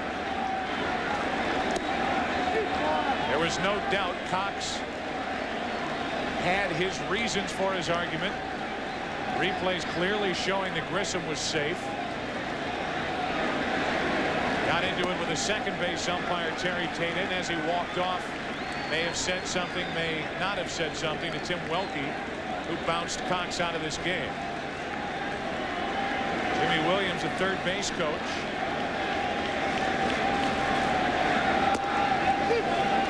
Sure, it will be a consortium between Jimmy Williams, Jim Beecham, and Leo Mazzoni over on that Braves dugout bench.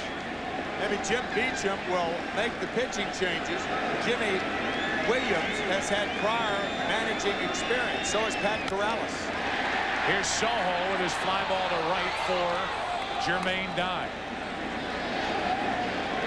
Fitting that Dye would catch that fly ball off the bat of Soho.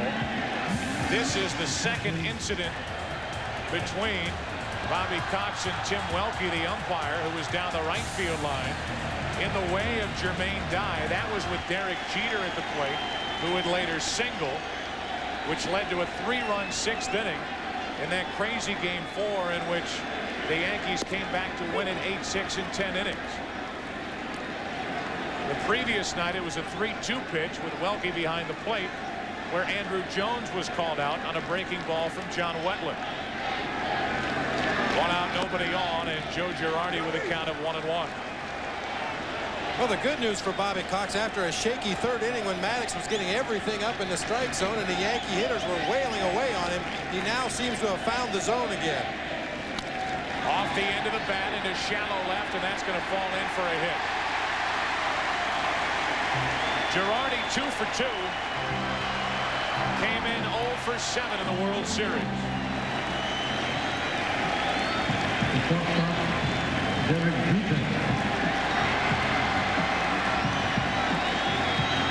Tim, you're right about the last manager being ejected from a series game.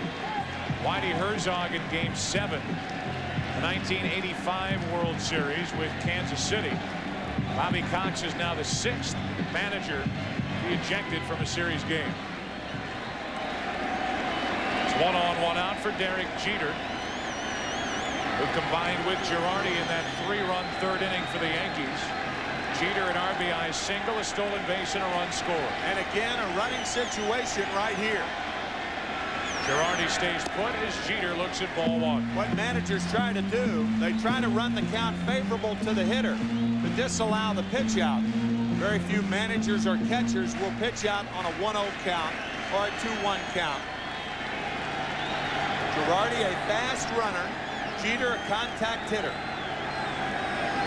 And a check on Girardi. Coming up in the 9th inning, Tim, Bob and I will award today's Chevrolet Player of the Game.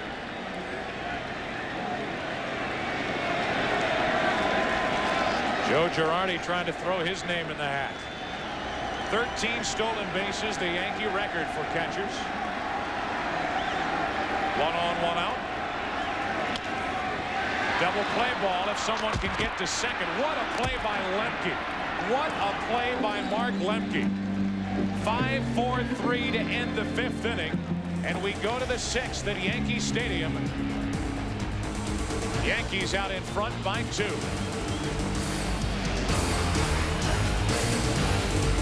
This was a spectacular play by Mark Lemke because of the distance he had to cover on a ball that was hit hard to Chipper Jones with 2 guys who could run, one that hit it and one that was on first. What a play. 5-4-3 double play ends the 5th, and now Jimmy Key back to work in the 6th inning with the Yankees out in front 3-1. Chipper Jones leads it off, and McGriff, then Lopez. 1 ball, 1 strike. Great job by Chipper Jones to start that double play by floating the ball over towards second base and allowing Lemke to run under it, much like a quarterback would to a wide receiver. That's slicing down the right field line. It is trouble. Into the corner. It's a fair ball, and it hops into the seats for a leadoff ground rule double. Exactly what the Atlanta Braves needed to start the 6th inning. And speaking of floating, that's what Chipper Jones does to that sinker going low and away. He hits it down the right field line, much the same as his double against Jimmy Key in Game 2. Well, we've already seen David Weathers getting ready for the Yankees out of their bullpen.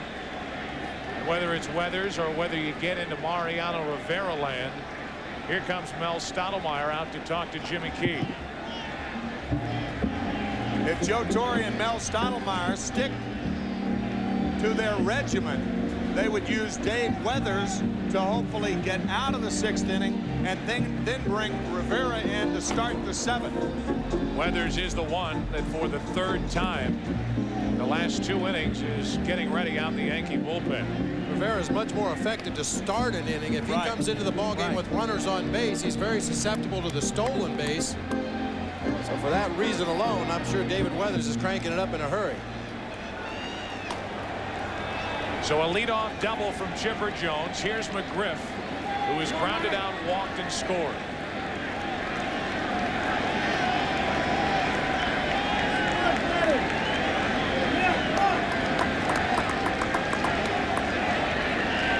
Braves trail by 2 here in the top of the 6th inning.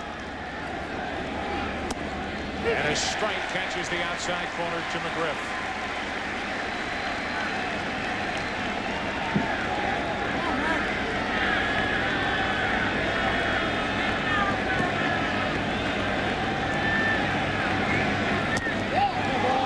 Just low, 1 ball, 1 strike.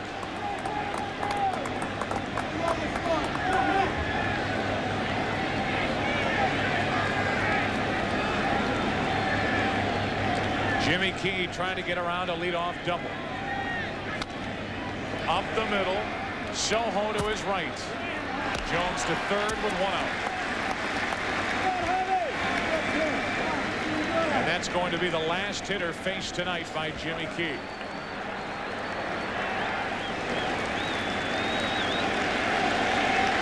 Jimmy Key gets into the 6th inning, and he'll give way to the Yankee bullpen.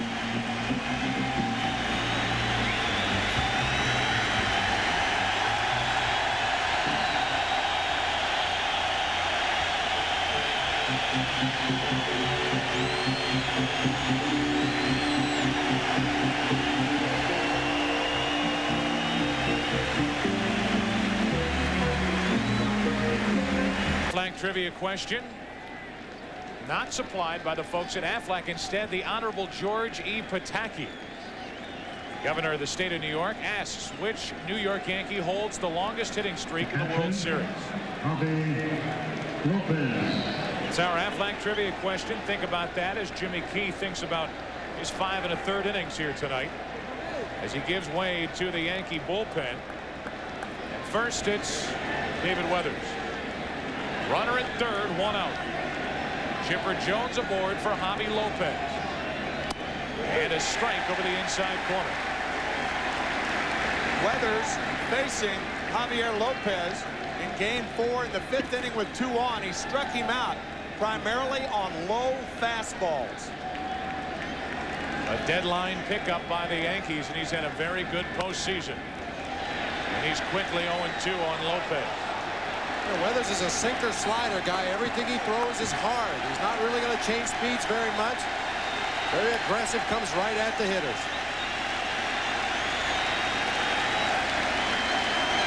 These Atlanta hitters all night, at least the right-handers, have been looking away, and already Weathers has come in on Javi Lopez, and he's 0-2. Now away, and he struck him out.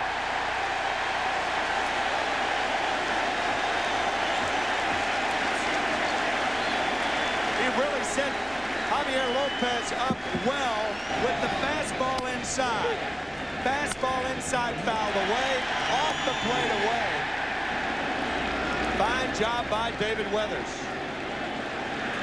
With 3 pitches, he does away with Javier Lopez. Now a runner at third, 2 out. And it takes a hit for Atlanta to climb closer. It's Andrew Jones. Inside again for ball 1. Well, through the first 5 and a third against Jimmy Key, the Braves hitters only had to worry about the outside corner and whether a pitch was a strike or a ball. Weathers enters the game and immediately starts working both sides of the plate. Completely different look.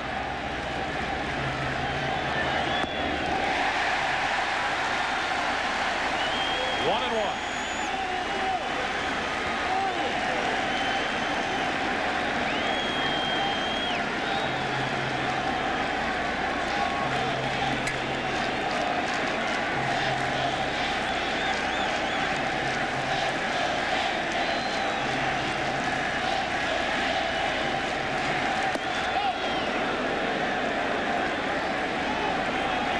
Two balls and a strike on Andrew Jones, who is singled and struck out tonight. Graham Lloyd, the left-hander. Jeff Nelson, the right-hander, getting ready for the Yankees in their pen.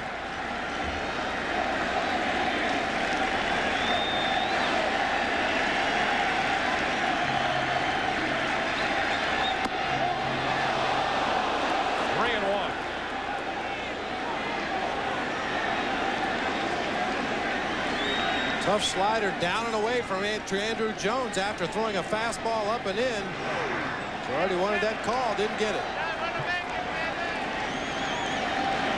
Tying run at the plate, runner at third, 2 out. 3-1 from Weathers. That will put the tying run aboard. A strikeout and a walk from Weathers. It's first and third, 2 out. And Jermaine Dye will be called back to the Atlanta dugout. And Joe Torre's already thought of that. Graham Lloyd, the left-hander, warming up specifically for one hitter, and that's Ryan Klesko. Joe Torre just waiting until Klesko is announced, and one would think he would bring in Lloyd. It's the only reason he's warming up. Here comes Torre. As Klesko is announced as the pinch hitter. Klesko will bat for Jermaine Dye. Joe Torre will make his second pitching change of the 6th inning. Weathers got 1 out. He walks Andrew Jones. And now we see Graham Lloyd.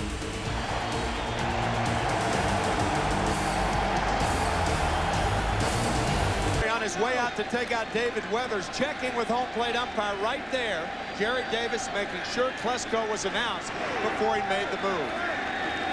His move, as Ryan Klesko was announced, is to bring in Graham Lloyd. An ERA of 0 and 5 innings pitched. First and third, 2 out. Tying runs on, and ball 1 outside to Klesko. Klesko's last start was in Game 3 against David Cone. And he's on pinch hitting for Jermaine Dye with runners at the corners, 2 out. Getting a good look at these first 2 pitches, 2-0.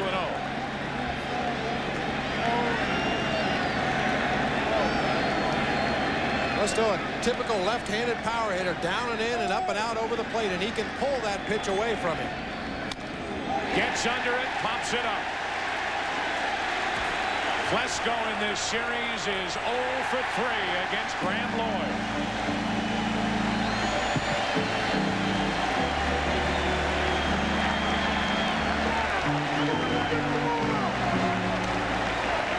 Bottom of the 6th inning here at Yankee Stadium, Game 6. And guys, the Atlanta Braves have left 6 runners on base.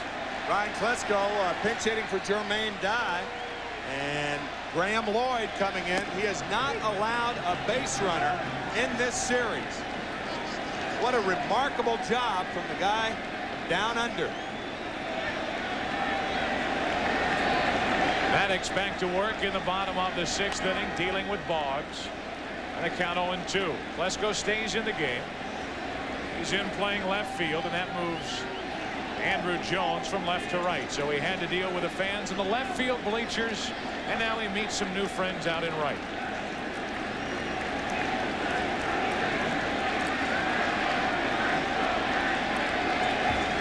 Boggs has flied to right twice. Reaching, hit the mound. That helped Lemke. 1 out. About the answer for our Aflac trivia question. Which New York Yankee holds the longest hitting streak in the World Series? Hank Bauer, 17 consecutive games. That's our Aflac trivia answer. And our thanks to Governor George Pataki. He submitted that question. So I guess he knew the answer, too. I would hope so. Yeah. 1 out, nobody on. Bernie Williams looks at the ball low. That's not fair asking trivia questions if you don't know the answer. Right. Williams has that RBI single his last time up. Jermaine Dye is finished for the rest of the night.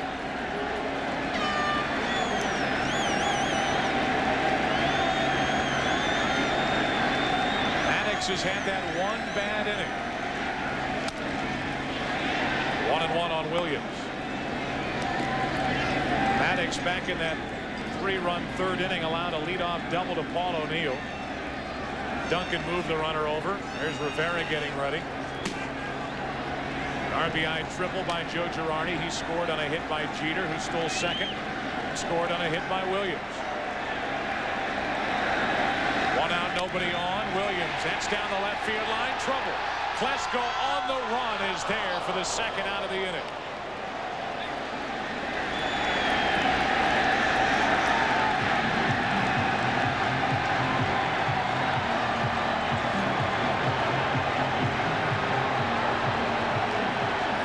Klesko, a much improved defensive outfielder. This ball slicing away from him down in that short porch in left field. Stays on that ball very nicely. While we show the replays, a fan has gotten loose on the field. Quickly disposed of. And with 2 out, nobody on here in the 6th inning, the batter will be Cecil Fielder.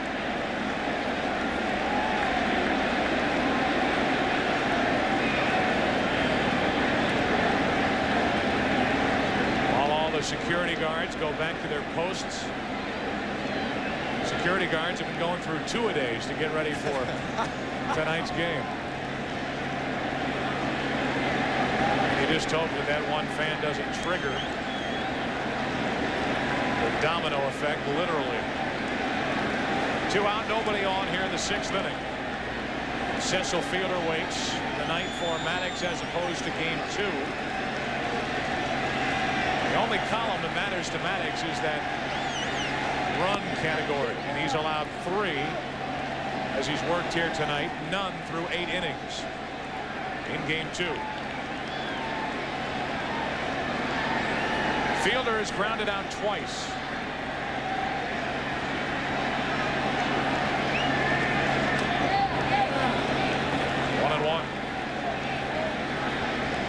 Some fans spoil it for a few, but there's a real diehard Yankee fan. Guy with the sign behind home plate, sporting Tommy John's career earned run average. Really? Yeah. There it is, right there. Let's illustrate that right there, folks. Tommy John's ERA for his career. Not bad. That's a real Yankee fan. Oh, there's no doubt.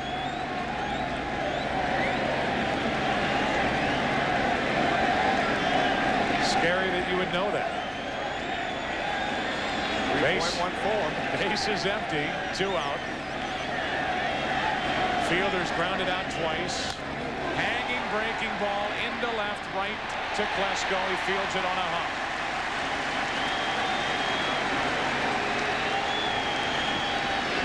Here's a rare hanger from Greg Maddox, and Fielder put the bat on the ball. Klesko didn't get a real good read on it, and it fell in front of him. When power hitters take a big cut on pitches up in the zone, your natural instinct as an outfielder is to break back.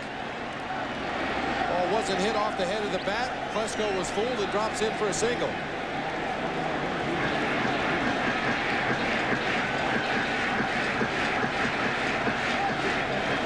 Tino Martinez. 1 for 10 in this series.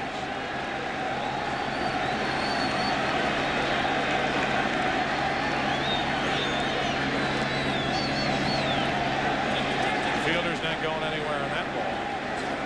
Ball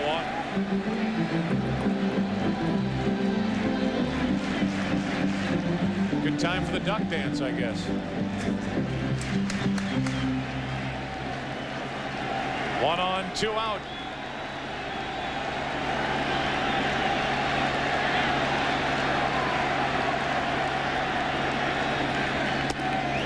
A strike on a changeup, 1-1. Well, Greg Maddux had only one of those throw it and duck innings, and that was in the third when New York scored all 3 runs. He was up in the zone that inning, but for the most part, you exclude that third inning. He's kept the ball down fairly well. Girardi, a flare hit in the 5th inning. A hanger that stayed in the ballpark off the bat of Cecil Fielder. They hit to left with 2 out, and now Maddux behind in the count 2-1 on Tino Martinez. Joe Girardi has been a big part of the Yankees attack here tonight. Not only at the plate with an RBI triple and a run scored and a single, but when he cut down Grissom on that ball that got away. Off the end of the bat to Lemke, inning over. We have played 6 here at Yankee Stadium. Yankees still out in front by 2. Back to Yankee Stadium after this from your local Fox station.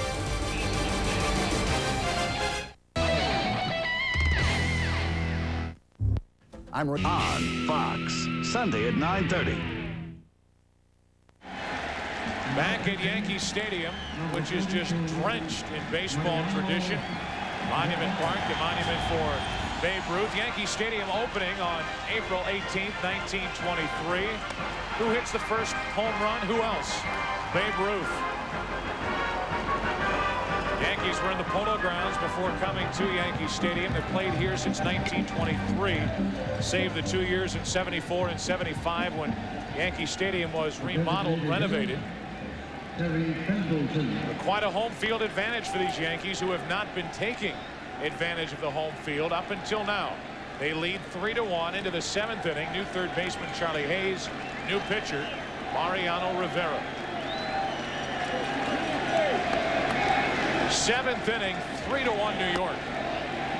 And a ball to Terry Pendleton leading off. Terry by far the key at bat for the Braves so far after Atlanta broke through with a bases loaded RBI walk to Jermaine Dye in the 4th inning. He had a count of 3-1 with the bases loaded and grounded into the inning-ending rally killing double play. 2-0 from Rivera.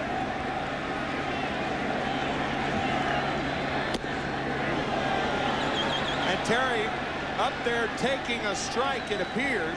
That's because the Braves are trailing by 2 runs, not 1.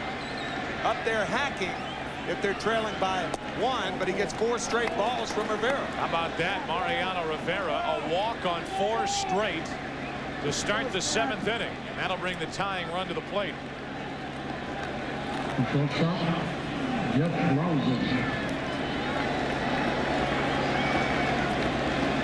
So Rivera comes on after Graham Lloyd went a 1/3 of an inning, getting Klesko to pop up with 2 on, 2 out to end the top of the 6th. Weathers a 1/3 of an inning. Struck out 1, walked 1. After Key went 5 1/3. Here's Jeff Blauser. He's doubled, he's lined out. And he's late. Strike 1. Well, Rivera can get erratic around the strike zone, particularly up in the strike zone. But he gets a lot of swinging strikes on pitches that are up out of the strike zone because of that tremendous velocity. 10 postseason appearances, that ERA around a half, 4th lowest all time, and he's 0-2 on Blauser.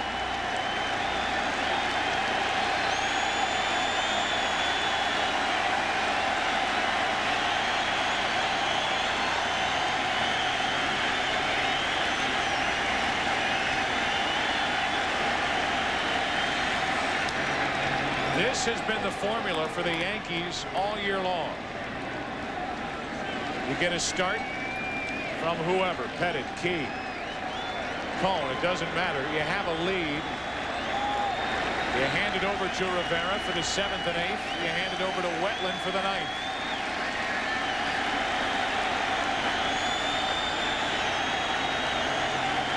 To Blauser. That should stay in play. It will. Behind second for Soho. 1 out.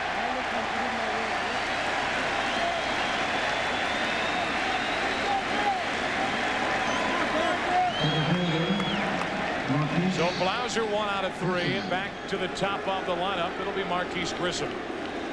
I think one of the reasons that Mariano Rivera is so successful is he throws hard, sure, but there are a lot of pitchers in the major leagues that throw as hard as Rivera, but none have the nice, easy motion before the exploding fastball.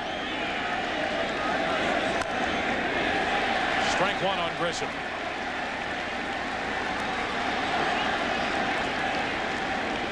Grissom a single his last time up, then with Lemke at the plate, a ball got away.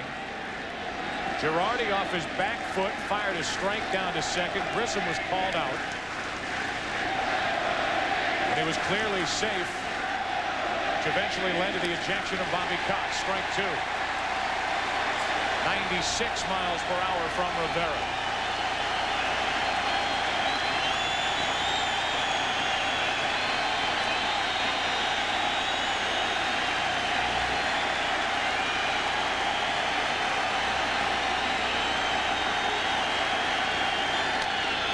Double play ball, maybe. 6-4.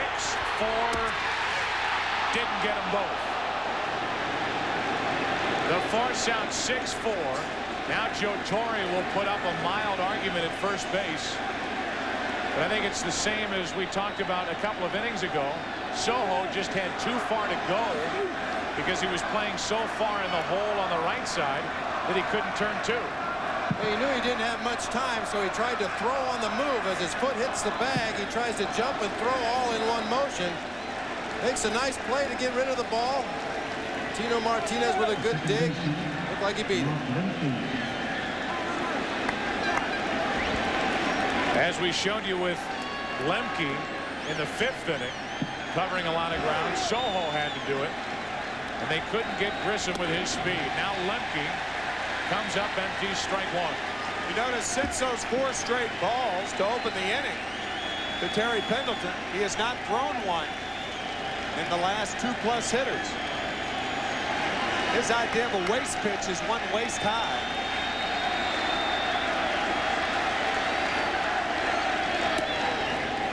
One and one on Lemke, 95 miles per hour from Rivera.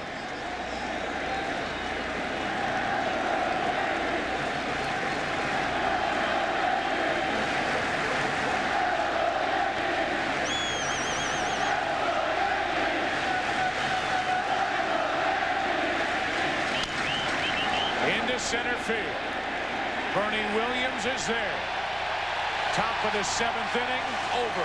Time is running out on the Braves, and right now, Rivera holds the clock. Well, at over 130 feet long and filled with 70,000 cubic feet of helium, the Alta Vista on-site computing airship, providing all these great shots from high above Yankee Stadium. We get ready for the bottom of the 7th inning. Maddox back to the mound. Strawberry leads it off. Strike 1.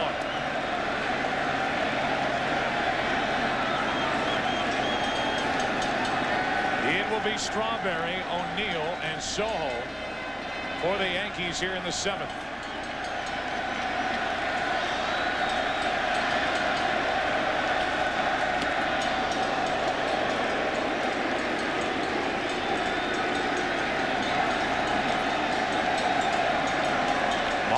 Rivera issued the leadoff walk and then blew right through the Braves.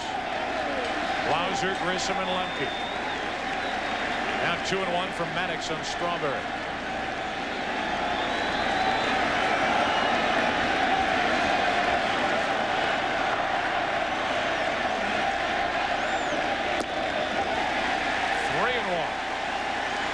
You can see Maddox snatching that ball back from Javier Lopez, very upset with himself.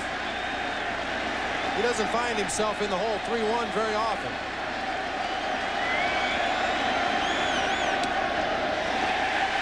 And a walk to Strawberry to start the 7th.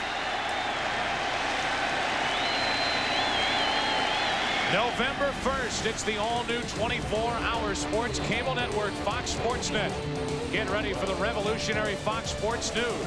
In-depth coverage that takes you live to every major event, coast to coast, 7 days a week.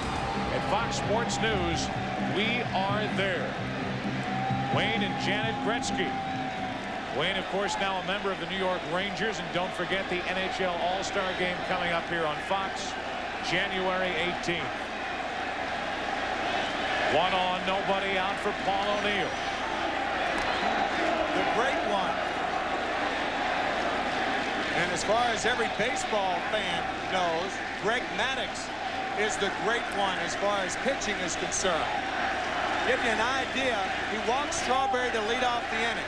That's only the 2nd batter to lead off the inning in his last 261 innings, including postseason. O'Neill shoots 1 foul.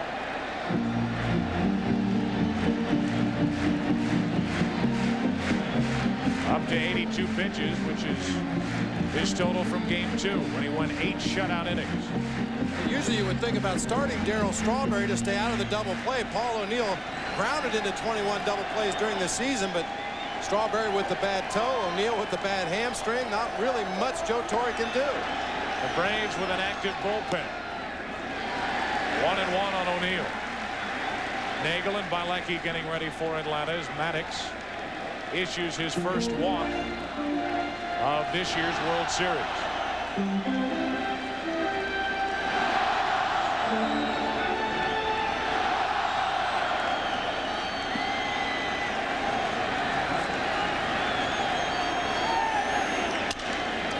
Broken bat, ground ball to McGriff. 3-6-3 for the double play here in the 7th. Bob, it looked to me like Darryl Strawberry took off and then stopped. He did right there. O'Neill breaks his bat.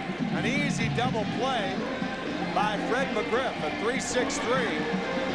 And as you mentioned, Bob, they neither runs well, but there's that fake break by Strawberry. I wonder if he missed the sign. See Strawberry going out of his way to try to break up that double play.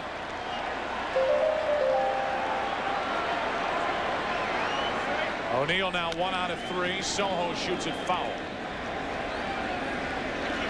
Luis has a hit and an RBI in this series, 2 overall in the World Series, but his RBI hit came in that 5-2 win for the Yankees in Game 3 in Atlanta.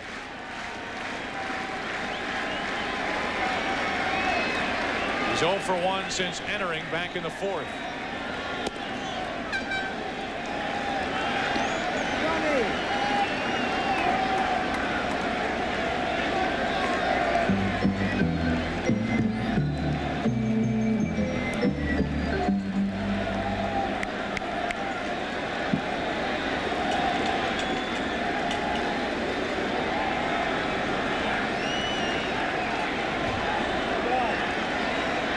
Nobody on. Soho down the left field line. Extra bases for Soho. It's a double with 2 out. That's his 3rd hit in the World Series.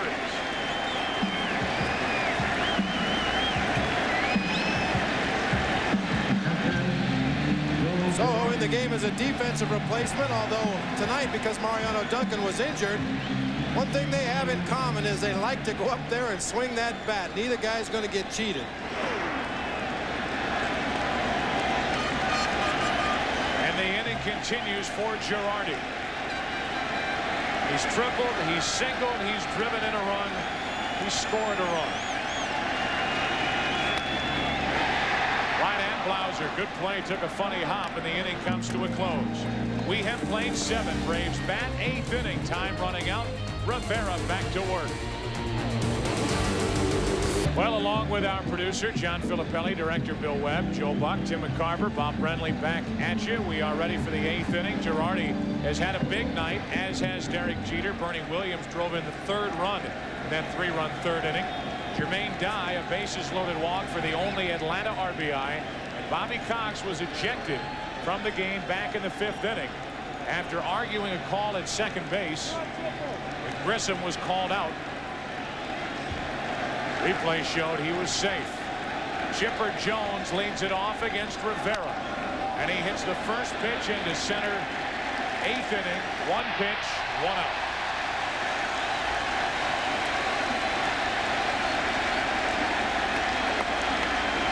If there is a Game 7, it's David Cohn and Tom Glavine, and it's tomorrow night, and it will be right here on Fox at 7 Eastern.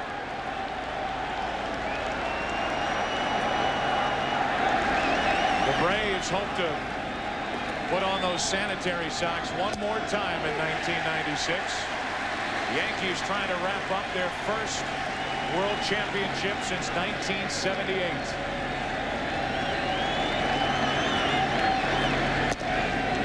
One and one to McGriff.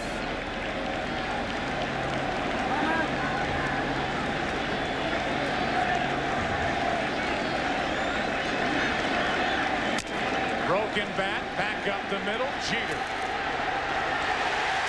2 out. There is a huge difference in the late innings being in front by 2 runs as opposed to 1 run. The third baseman and the first baseman are off the line. The outfield doesn't have to play extra deep to guard against an extra base hit. You're looking at a conventional defense now with the Yankees up by 2. 2 out, nobody on. Yankees happy Rivera didn't offer it that ball back up the middle with his bare hand.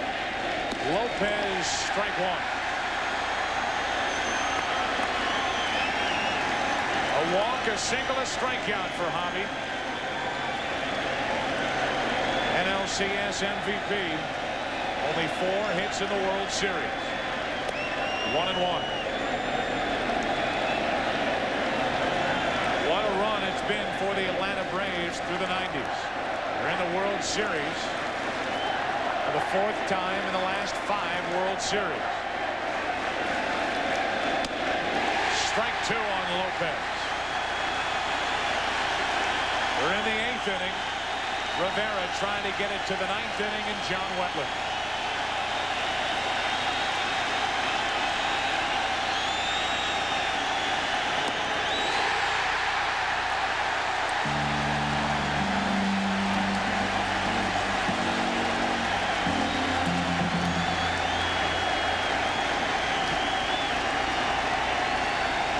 Major League Baseball's World Series is brought to you by Philips Magnavox, bringing the power of the internet to your own television.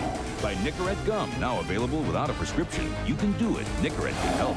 By Enterprise Rent-A-Car. Pick Enterprise. We'll pick you up. And by Miller Lite, American Light Lager Gold Medal winner at the 1996 World Beer Cup.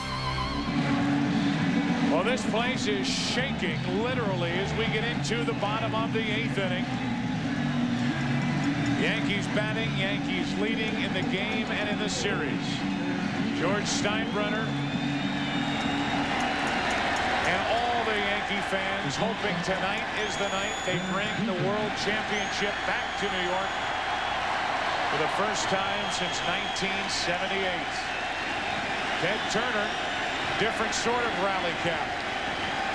Right now, he and the Braves hope Maddox can keep it a 2-run game. Jeter leads it off and takes a strike.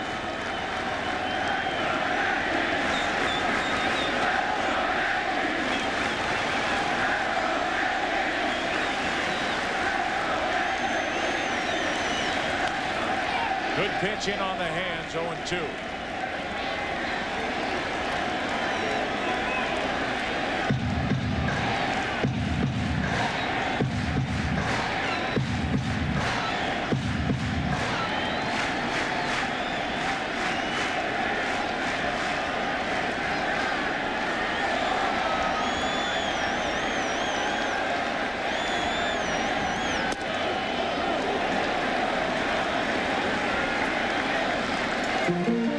still trying to hit those corners 1 and 2.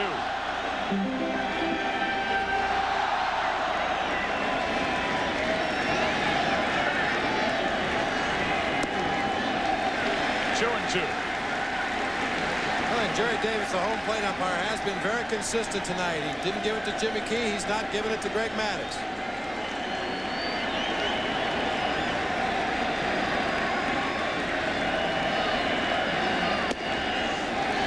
From 0-2 to 3-2. Charlie Hayes on deck.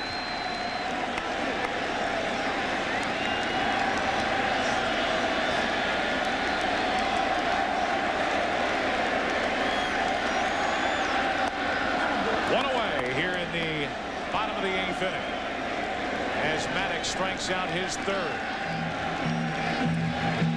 Well, if the Yankees hang on and win, coming up after the game, the NASDAQ postgame show, followed in New York by bonus coverage during the Channel 5 News, and we'll be here with additional interviews and analysis on the Fox News channel.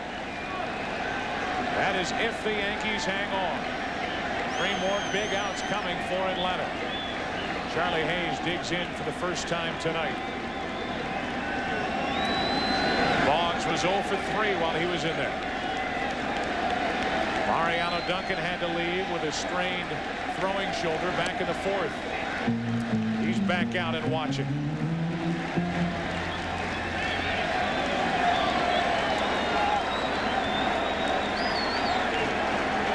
What would this series have been if David Justice were healthy? 2-0 on Hayes.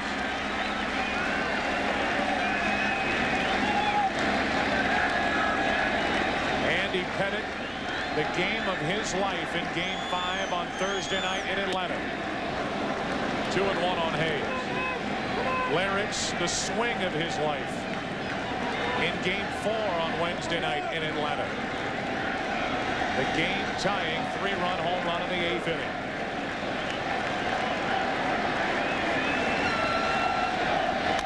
Up the middle, knocked down by Maddux. Another fine play, 2 out.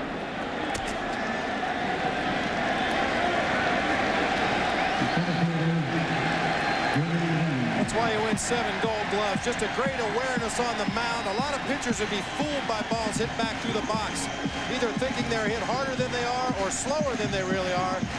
Maddux always seems to have that glove in a good position to make the play. What a postseason and series it's been for Graham Lloyd. What a weapon against this Atlanta lineup.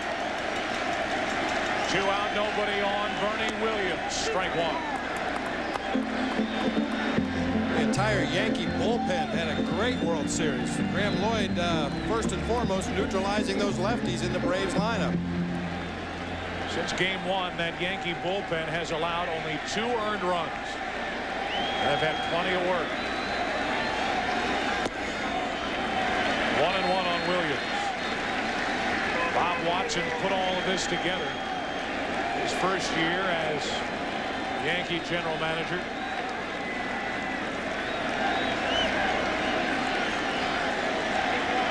Bernie hit a homer. They're thinking. 1-1 to Williams. That's out of play. Not only did Bob Watson help put all this together, on the recommendation from Arthur Richmond, senior advisor to George Steinbrenner, he brought in Joe Torre.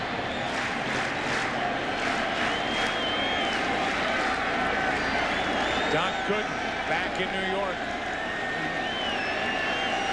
2 out, nobody on, and Williams steps out. Matter of fact, Joe Torre was interviewed for the general manager's job, turned it down, and a week later accepted the manager's job of the Yankees. 2-2. Wade Boggs, his first trip back to the World Series since 1986. We had fun showing him throughout this World Series. 2 balls, 2 strikes on Bernie Williams. 2 out, nobody on. To the right of Lemke, a base hit.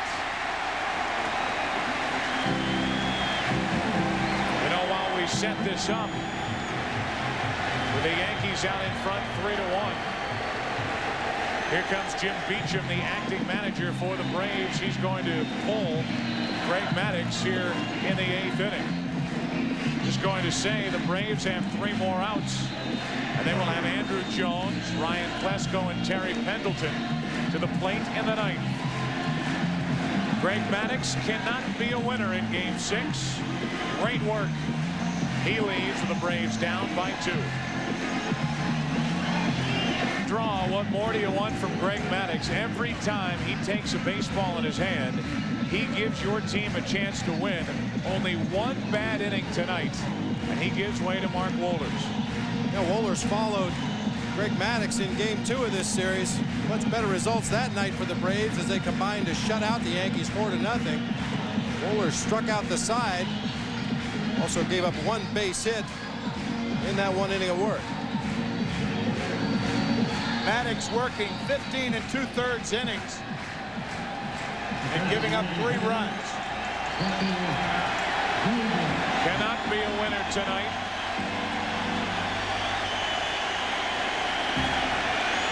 Now it's Wohlers facing Cecil Fielder. 1 on, 2 out, trying to shut down the 8th. That's too much to handle upstairs. Strike 1. Now, a power pitcher like Wohlers does not have a good move to first base. Bernie Williams with 17 stolen bases on the year. This is a good time to run, even though you do have the power hitter at the plate. There he goes. Strike 2, no throw, stolen base, Bernie Williams.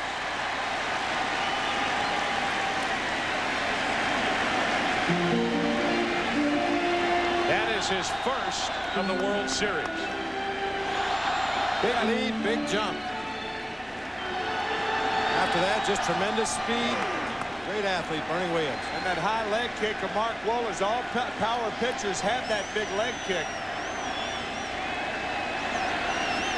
Runner at second, 2 out, and the 0-2 to Fielder. Just fighting it off to stay alive. Still 0-2.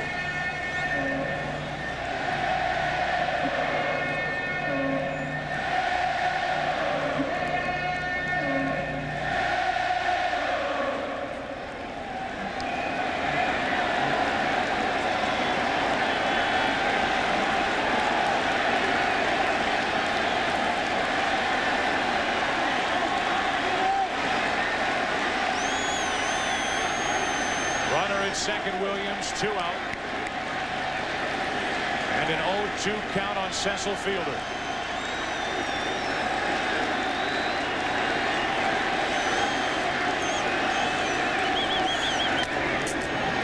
Plenty of time for Blauser. Inning over. We head to the 9th. Here in the Bronx, they're 3 outs away from a world championship. Got underway last Sunday night after the Saturday night start was rained out. It started Sunday night and it was a 12-1 Atlanta win, followed by a 4-0 Atlanta win in Game 2. Since then, the Yankees have won 3 in a row. They've won all 8 they've played on the road in the postseason. John Wetland will try to save every one of the Yankee victories in the World Series. He has 5 saves in the postseason, 3 in the World Series, and the Yankees are 3 outs away from their first World Championship since 1978. And if the Yankees do win it, the parade will be down in the Battery on Tuesday morning. John Wetland takes over. Andrew Jones leads it off and looks at a ball.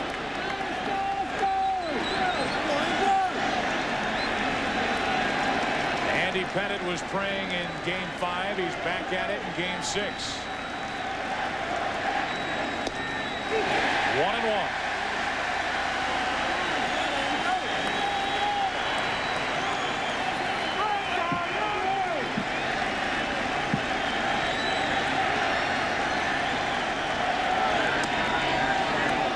Andrew Jones, very patient as always. 2-1.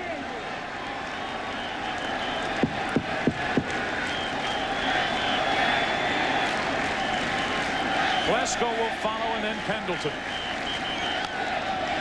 2-2.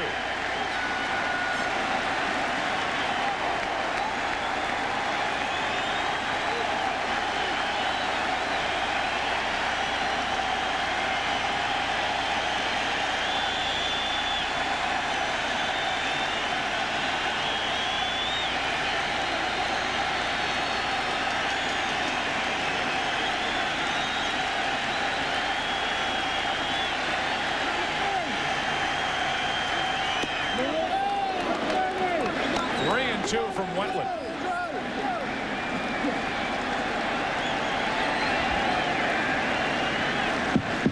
Wetland can hit a wild streak, and he's 3-2 on Andrew Jones, who has swung the bat only once in this at bat.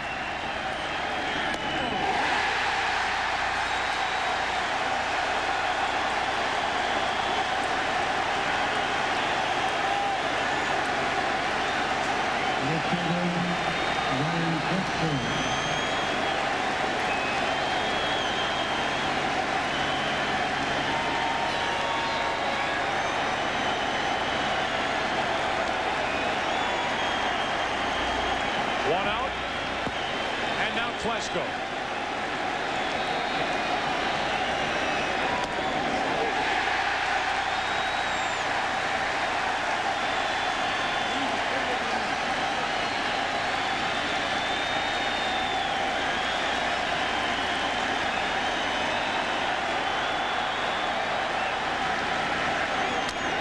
Up the middle, off the glove of Jeter, and Klesko is on.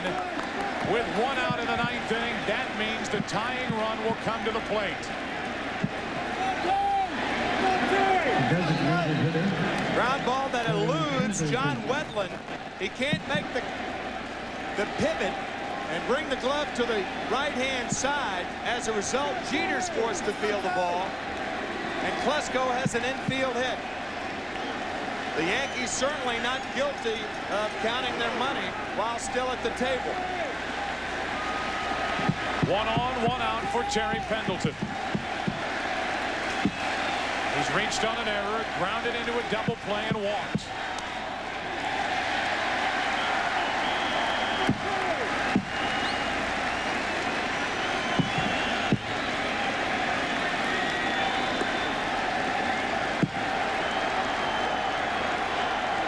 Joe Torre making sure Bernie Williams is the proper depth.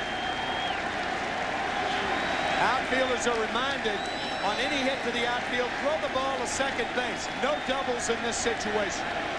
You don't want the potential tying run to get to second base.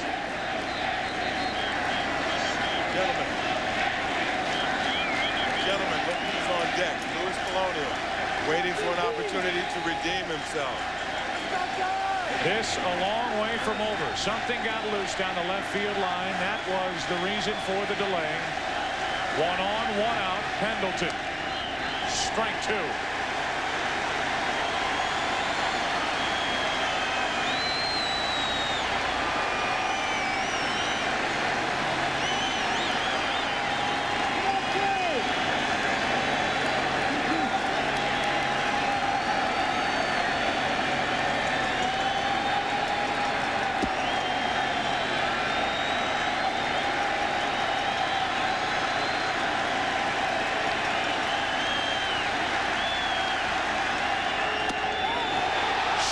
Missed inside, and Pendleton able to hold up 1 and 2. It appeared that he held up. This ball just off the plate on the hands. It's close. And a 1-2 count on Pendleton.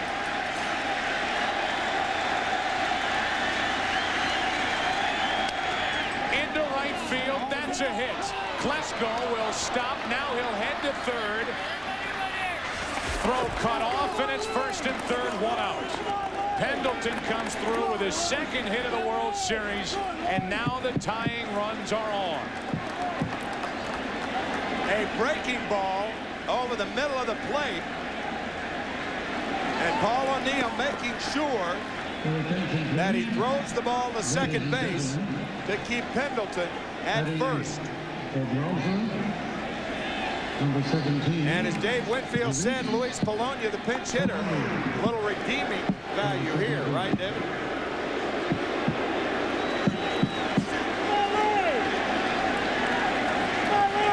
Back-to-back singles after the strikeout. Bennett can't watch again. Now Polonia batting for Blauser.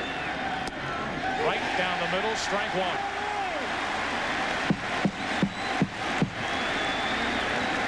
Jose Cardinale in the game the other night, part of the reasons, or one of the reasons, that the Yankees, there's Cardinale right there, moves the outfielders around. Polonia was the batter against Wetland. 8 straight fastballs, and Cardinale moves O'Neill into right center field. That was one of the reasons that O'Neill got to the ball hit by Polonia. First and third, one out. Tying runs on for the Braves. Strike two.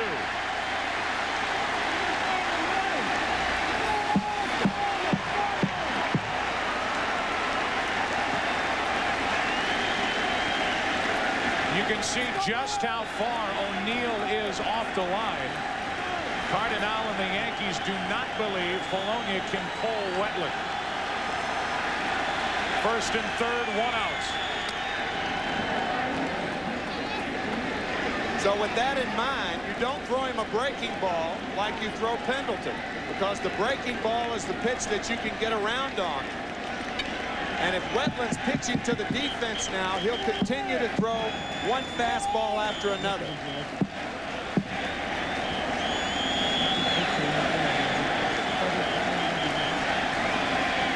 Andrew Jones led off. He struck out. Back-to-back singles by Klesko and Pendleton. Now Polonia. 2 out.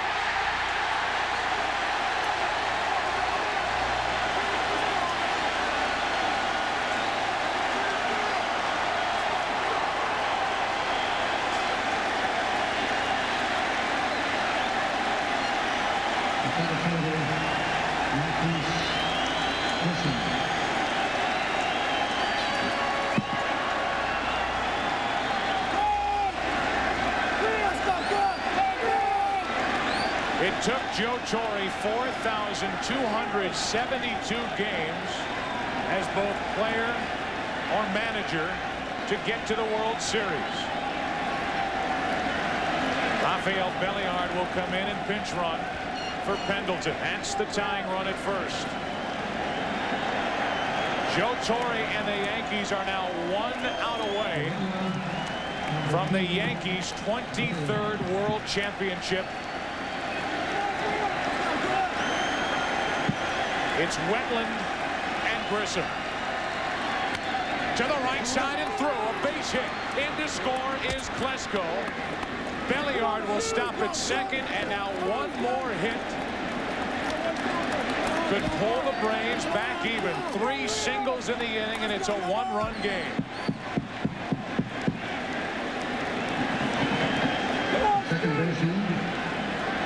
First ball hitting, fastball away, poked into right field.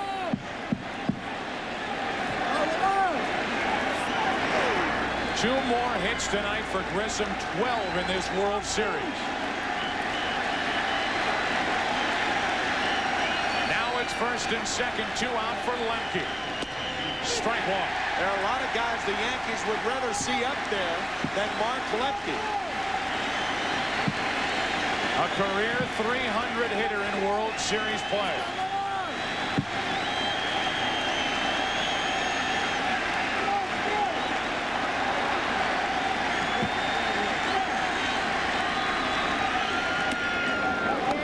One and one from Wetland. Lemke tonight is grounded out and flying to center 3 times. There's the tying run, Belliard. There's the go-ahead run, Grissom. Very good speed on for the Braves.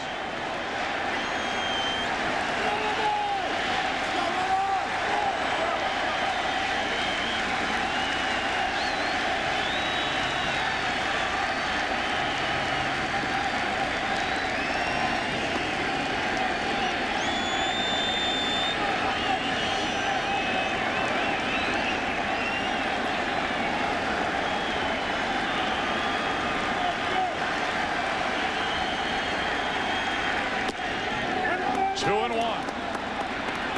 If Lemke can reach, Chipper Jones waits on deck.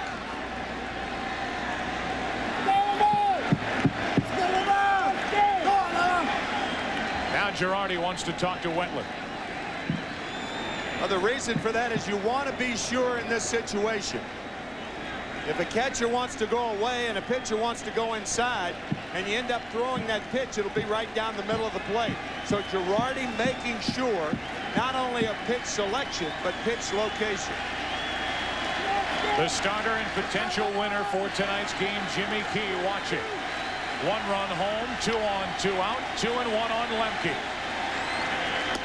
2-2, and the Yankees are 1 strike away.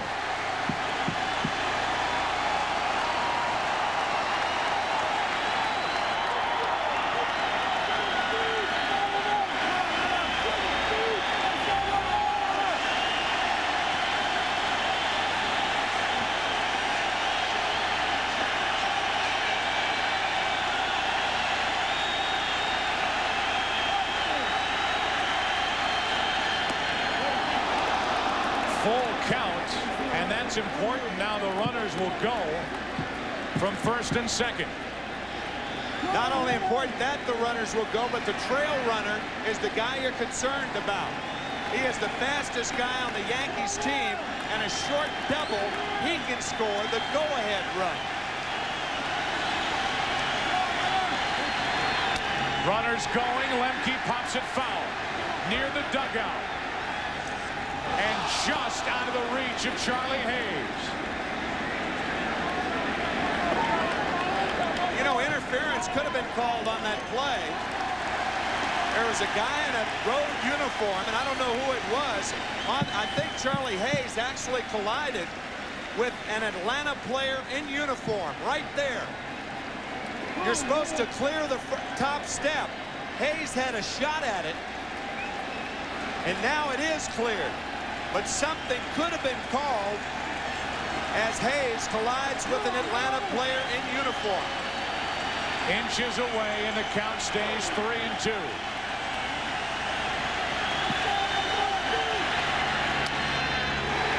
Another chance to the left side. Hayes waits. The Yankees are champions of baseball.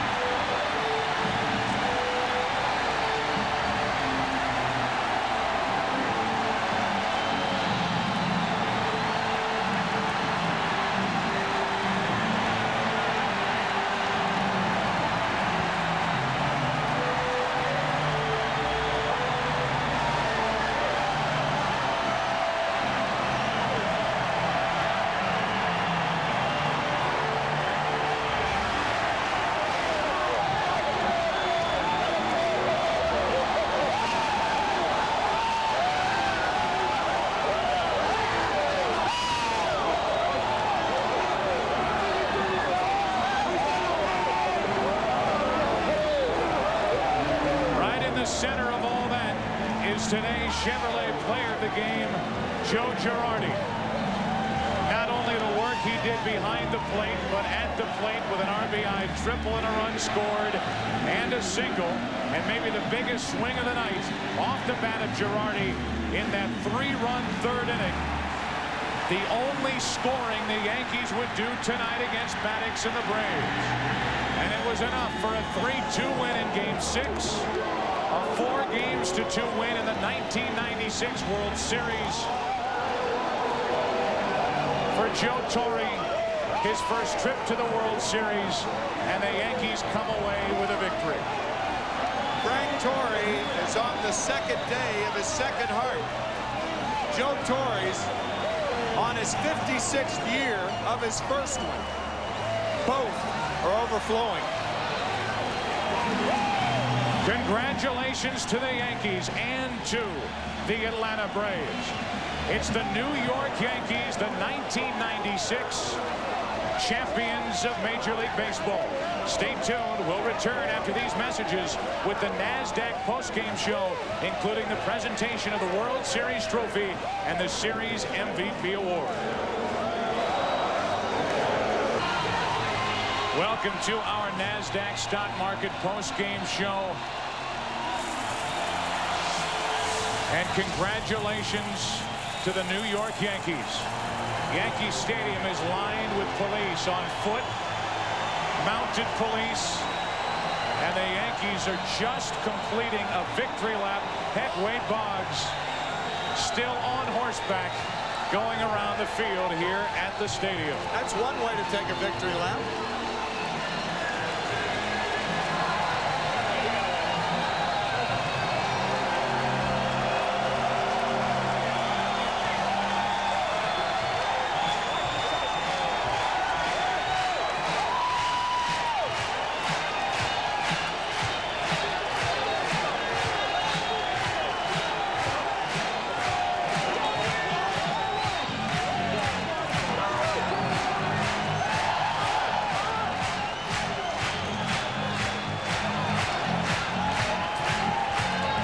The Yankee victory train heads to the Yankee clubhouse. We'll take a break, come back with more of our NASDAQ postgame report from Yankee Stadium, where the Yankees win it 3-2 and the series 4-2 over Atlanta.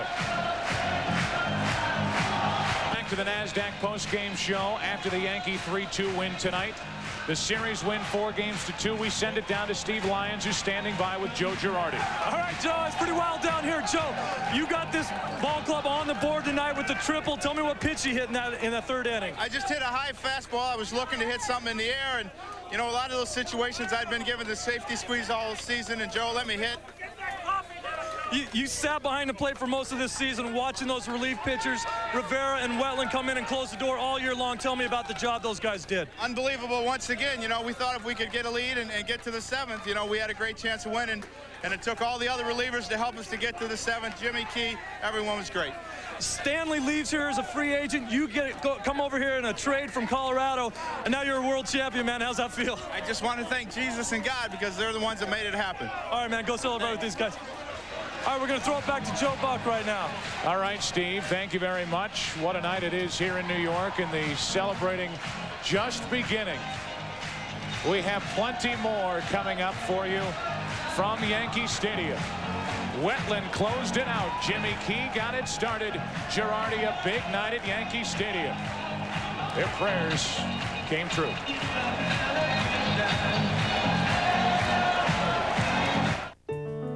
Their goals are finished stealing the bunting here at Yankee Stadium. As we continue on our NASDAQ postgame report, we send it back downstairs to Steve Lyons. All right, Joe, I'm standing with Darryl Strawberry. Straw, this is a long way from St. Paul in the Northern League, isn't it, man? Yes, it truly is. But first, I'd just like to give the honors to God for making this opportunity possible for me. And I just want to, thank Mr. Steinbrenner for giving me an opportunity to come back and join this New York Yankee ball club, and we have a chance to win the World Series. Tell me a little bit about the heart of this ball club. You're playing with a broken toe. O'Neill played hurt all year. Great play you made in Game 5 off Blauser. You guys really played with your hearts on your sleeves this series. I think we was just very determined. I think everybody realized that we struggled the first 2 games here. And then we went down to Atlanta. We went in there with a lot of confidence and believed in ourselves. And that just goes for our manager. Our manager gives us that kind of credit about ourselves and gives us that kind of belief about ourselves. And we just wanted to go out and play hard and try to win ball games down there, and that's basically what we did. All right, Darryl, have a good time in here, all right? Thank you. All right, Joe, let's throw it back up to you. All right, Steve, thank you very much. Congratulations to Darryl Strawberry. Those guys are about to get drenched. Yes, they are. Down in the respective clubhouses. Here is the way it will read tomorrow in the New York Post. Extra, extra, extra, extra, extra. World champs. The Yankees beat the Braves to take the series. No specifics, but they had it ready, and this is what will be on the newsstands tomorrow as the Yankees, Tim McCarver, wrap it up for their first World Championship since 1978. And what a remarkable story. Joe Torre, fired by the St. Louis Cardinals last year, his first year as a manager in the American League, and he wins the World Championship. Unbelievable. Chip Carey is coming up. I'm telling you, these guys are about to get wet. Let's send it down to Chip Carey for the presentation of all the awards we'll hand out here tonight at Yankee Stadium. Okay, Joe Buck, thank you very much. The bubbly has started to fly here at Yankee Stadium. Briefly on the podium, scattering just for a moment, is Acting Commissioner Bud Selig and the President of the American League, Dr. Gene Budig. They are here to present the World Series trophy to Yankee manager Joe Torre and their general manager, Bob Watson. Mr. Acting Commissioner. On behalf of all of Major League Baseball, sincere congratulations, Joe and Bob and George Steinbrenner and everybody involved. It's a great World Series. Joe, you've waited a long time for this. You deserve this, my friend. Congratulations. Thanks, Bud. Oh, Bobby, is that nice and heavy or what? Oh, yes. We can share it a little bit. Joe, the World Series is back in New York City. Was it worth the wait? I tell you, Chip, I think when you get as old as I am, you learn to appreciate it. It may only come down one time, but I'll tell you, this is the best feeling between yesterday and today, the best feelings I've ever had in my life. 36 years. Whew. Boy, oh, Your first I remember when you were this big. Well, let's not bring that up. I've got to ask you the emotions of this year. Your brother Rocco, your brother Frank. Yeah, well, it was tough, Chip. I think I was all cried out in the championship series, but my brother Frank with the heart yesterday. My brother Rocco died suddenly. He was with me this whole series. I know that because I just felt him. And my brother Frank, who was helping me manage right up to the last minute before he went under the knife, and I'm glad to report that he's doing well. I know he spoke to you and said, I've got my ring.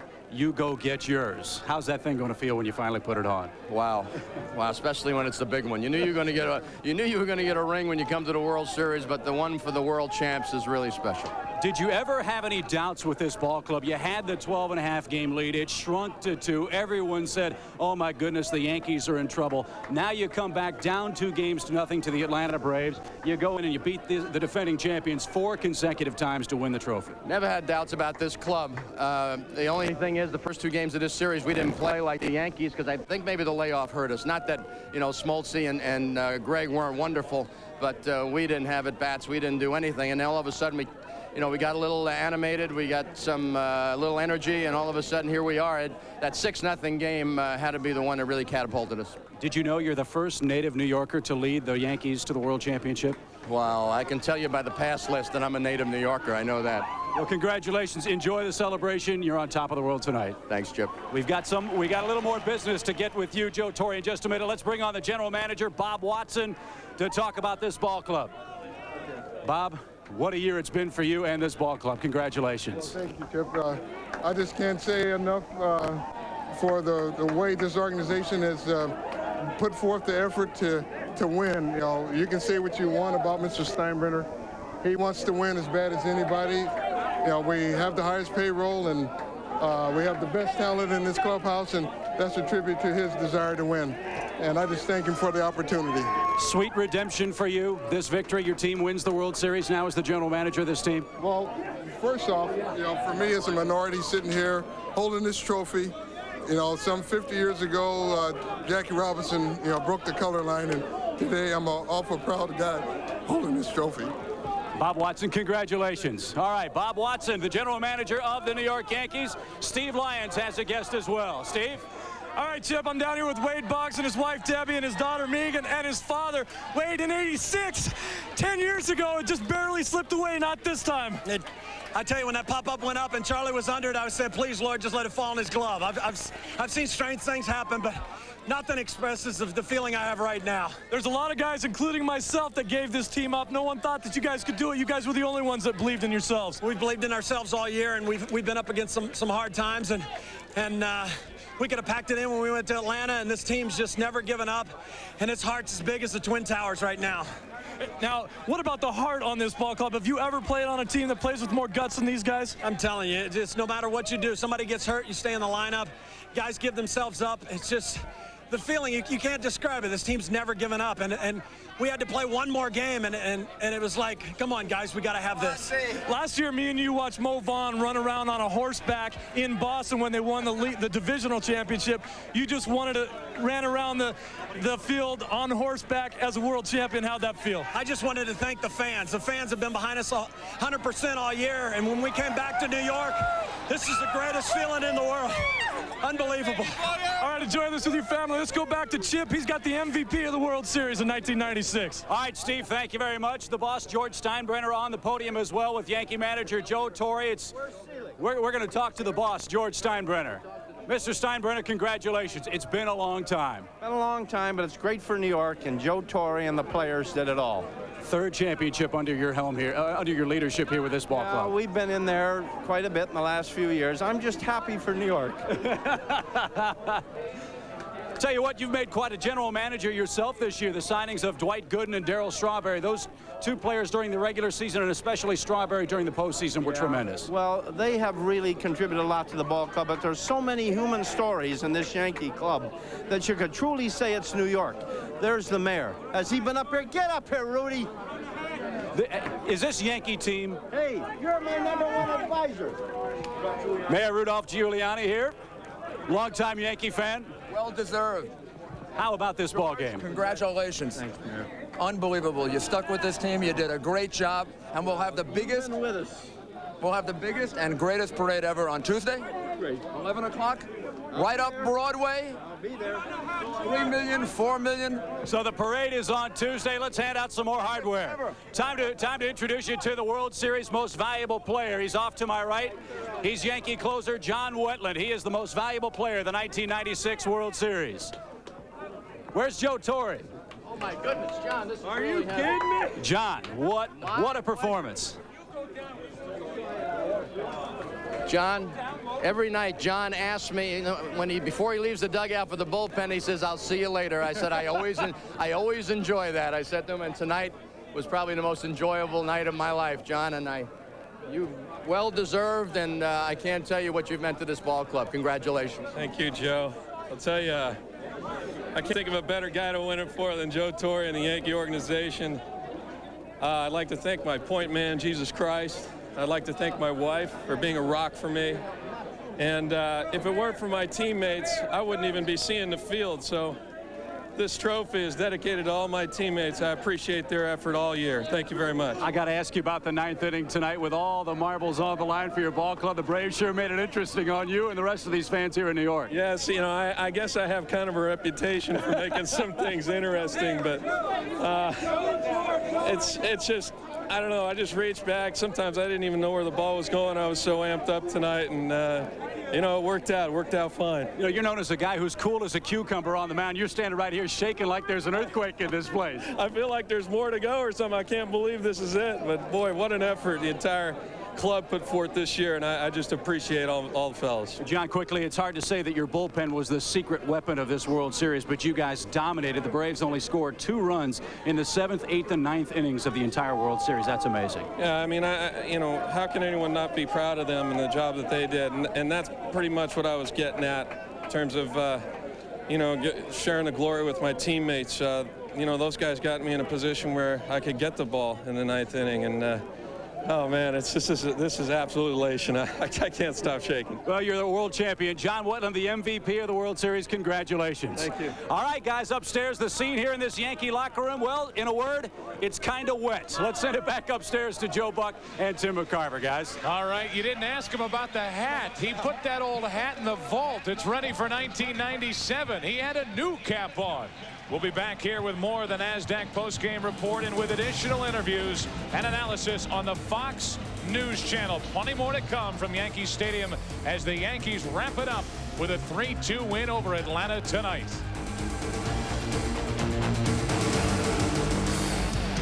I'm with Bobby Cox outside the Atlanta Braves clubhouse. And Bobby, after winning the first 2 games of this series here in New York with your pitching staff, did you think there was any way this could happen?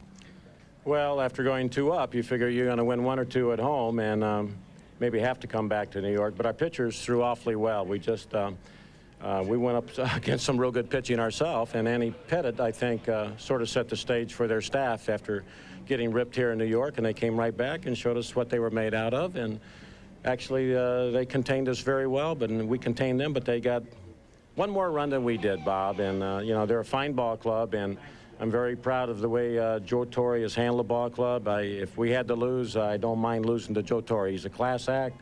His ball players act very much like professional players, and that's a reflection on him. And they've got all our respect. And, there's no excuses. We don't blame the umpires. We don't blame bad hops. We don't blame anything. We simply got beat. And on the other hand, I'm very proud of our club. This is the 4th time in a possible 5 years we've been here. And I defy anybody else to say that they've done that. So it's a great club that we've got. I'm proud of them. They're great competitors. You know, we never gave in. We thought we were going to win tonight and win tomorrow night if there was a game. So I can't say enough about our ball club. I thought they had a lot of courage, and they gave it everything we had, and they had, and so did we. So, you know, we'll salute the Yankees, and we'll hop on a little airplane tomorrow and go home, and we'll finally say have a nice winter. You know, Greg Maddux was typical Greg Maddux for the whole ball game except for one inning. Could you see anything that happened in that third inning? From the bench, it's hard to tell, Bob. I think probably got some pitches down the middle, and, you know, they jumped on him. And he hadn't been hit hard at all any of the games in postseason. And he only gave up 6 hits tonight. I thought he pitched a masterful ball game. And, you know, a lot of our guys were on fumes, and so was theirs probably. But those are the competitors that always rise to the occasion. And Smoltz finishes with a 0 ERA, and he's 1-1 in this thing. And Greg's not going to pitch any better than he did tonight. He had the one little bit of a rough inning, and Tommy Glavine's 3-hitter goes unnoticed also. So, you know, we're proud of the organization and the ball club, and we have nothing to be ashamed about. We're a winning organization, a winning team, and we've been here an awful lot. We'd like to have more world championships, but we'll settle for the National League Championship this year.